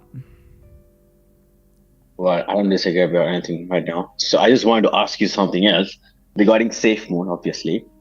So, you know, the whole thing about happening right now is the John Corona guy, he's scamming the shit and all that stuff. What if SafeMoon can, you know, change, like, switch to DAO or something in the community? Bruh, I don't have time for that kind of talk. DAO and me? No. First of all, you broke the rules. We're supposed to disagree. But second of all, you talking to me about that nonsense? Oh, 6 Cryptic Moon got up. Hello, sir. You were called out by Fox. No, I told Fox I don't know why I did that shit, but here we are. What's up, man? How's it going? What's your stance on all this? Are you an OG SafeMooner? Yeah, I mean, I did the hopium blunt bullshit, you know, in the beginning, and then I started waking my eyes up to the bigger picture of it all, and it's just bad PR and just he's a bad CEO, man. I mean, it's just there's no doubt about it. Wow. Did you ever work for SafeMoon, or were you like a member of the community? No, I was like heavy, like in Discord, like me, OG Fox, like I was back when, hell, they call it the Fox's Den, like as far as like a little voice chat, like where we all hung out and shit, and then yeah, it's just been a disaster since, honestly. Did you lose any money? No, I've technically always been up, but I mean, yeah, Good for you. Doesn't matter. I mean, at the end of the day, it's about everybody else that got completely railed. Yep. The dishonesty and just it's not even just the things that you've disclosed from even what Ginger and all them have found like a long time ago. Like some of the stuff that you brought out, is the only difference between them and you is you have obviously a lot bigger reach. And the video that you did was pretty dope. So, I mean, after it's all said and done, man, honestly, nobody could ever like fully recoup from this because it's it's BitConnect all over again. You know what I mean? I do. But at a greater scale, like nobody's gonna be able to trust. Because like I said this in the beginning, if John fucked this up, man, like far as DeFi as a whole, far as like regulations and shit like that, it would literally have to come. It has it literally has to come. Now I want to give a quick shout out to Papa. It says check your Discord. He did ping me. He gave a shout out to the people who are live tonight. He's just lurking. He doesn't want to come up. That's fine. We accept that. We're very accepting of everybody here at the SafeMoon safe space. So, all right. Shout out to Papa in chat right now. That's the real Papa because he pinged me on Discord. Real him. So that's kind of surprising. I thought that, if John Caroni pings me, I'll let you guys know. That's the real question. That won't happen. I'm just obviously. Yeah. You have a better chance of hitting the fucking lottery at this point. So what do you think John Caroni's angle is from here? Right? Seems like the truth is coming out, but it could be that he just doubles down with like the people who just believe him no matter what, or it can be that he tries to like kind of make it all. What do you think he's gonna do? I mean, mind you, the company's an LLC, right? So that's to me that's a big problem, especially like in tech world. Like, I've been in tech for a long time. Like, I'm a security engineer for a bank, and like, there's not a whole lot of companies that walk around with LLCs unless you're small or you're just did some shady shit. Like a lot of people just funnel like money through, right? Like an umbrella. But yeah, I mean I think the whole purpose of this after it's all said and done is like you said, like you've said and many other people have said, like eventually two things are gonna happen. Either they kick the guy out and hopefully he gives it to somebody that can run it, and then they can maybe recover if they can get products out by end of year, or B, John just runs with all the fucking money and then whatever happens to him, and then regulations need to kick in. I mean, I know it's DeFi, but that's one way that's going to make it safe for everybody, or some type of like a DAO needs to happen, like for either SafeMoon or just for DeFi as a whole. Like far as like based on no different like a board of executives, right? But I think until that day comes, I think it's always going to be a shit show. As a whole. I think you're basically right. I think those possibilities are basically correct. I think, hopefully we get some more transparency soon. We get some real answers. Yeah, if I'm being honest with you, I don't think that's going to come until way after. Yeah, maybe so. I think no transparency honestly will come until, honestly, all the court matters happen. I mean, the thing is, I mean, here's where it gets real, like it gets kind of hilarious. Is just like the captain's log or whatever the fuck he calls it, came out, and everybody's like, that was the best captain's log. I'm like, what the fuck did you guys see that I saw that I didn't see? Yeah, it's insane. Because I was like, it's just a bunch of fucking CEO double wordplay. I mean, it's a bunch of gobbledygook. Yeah. Yeah, and I'm just nothing. like, I was like, you guys are excited about that. So what you need to be excited for is to figure out if this guy's fucking lying to you or not. Mm-hmm. And if he's railing you, because I mean, that's definitely what it feels to me. True. All right, dude. I am honestly, it's nice to talk to you. It's nothing on you. I'm just getting tired. No, you're good, man. I'm probably gonna head out. Thank you for coming on the show. I'm gonna move him to the audience. Thank you guys for joining this episode. Again, this is the longest I've ever gone. I went 4 hours. Let anyone come up who wants to come up. Let it never be said that I didn't want to talk to the Safe Moon Army. I did. I have 3 times now. 3 times talked to the Safe Moon Army. I don't know what else to say about it other than, I'm trying to give everyone the best fair shot of talking to people. I think a lot of people wouldn't have done that. And so I hope you guys appreciate the show. I hope you guys enjoyed. Shout out to everybody who joined today. Shout out to all you guys. Shout out to Amish who let me borrow the chat for a while. Shout out to him, by the way. Thank you guys. Love you guys too. Thank you for the combo. Had fun with all y'all tonight. Shout out to Amish. Guys, don't forget to subscribe. Tune into Amish's chat. I'll see you guys next time. Peace.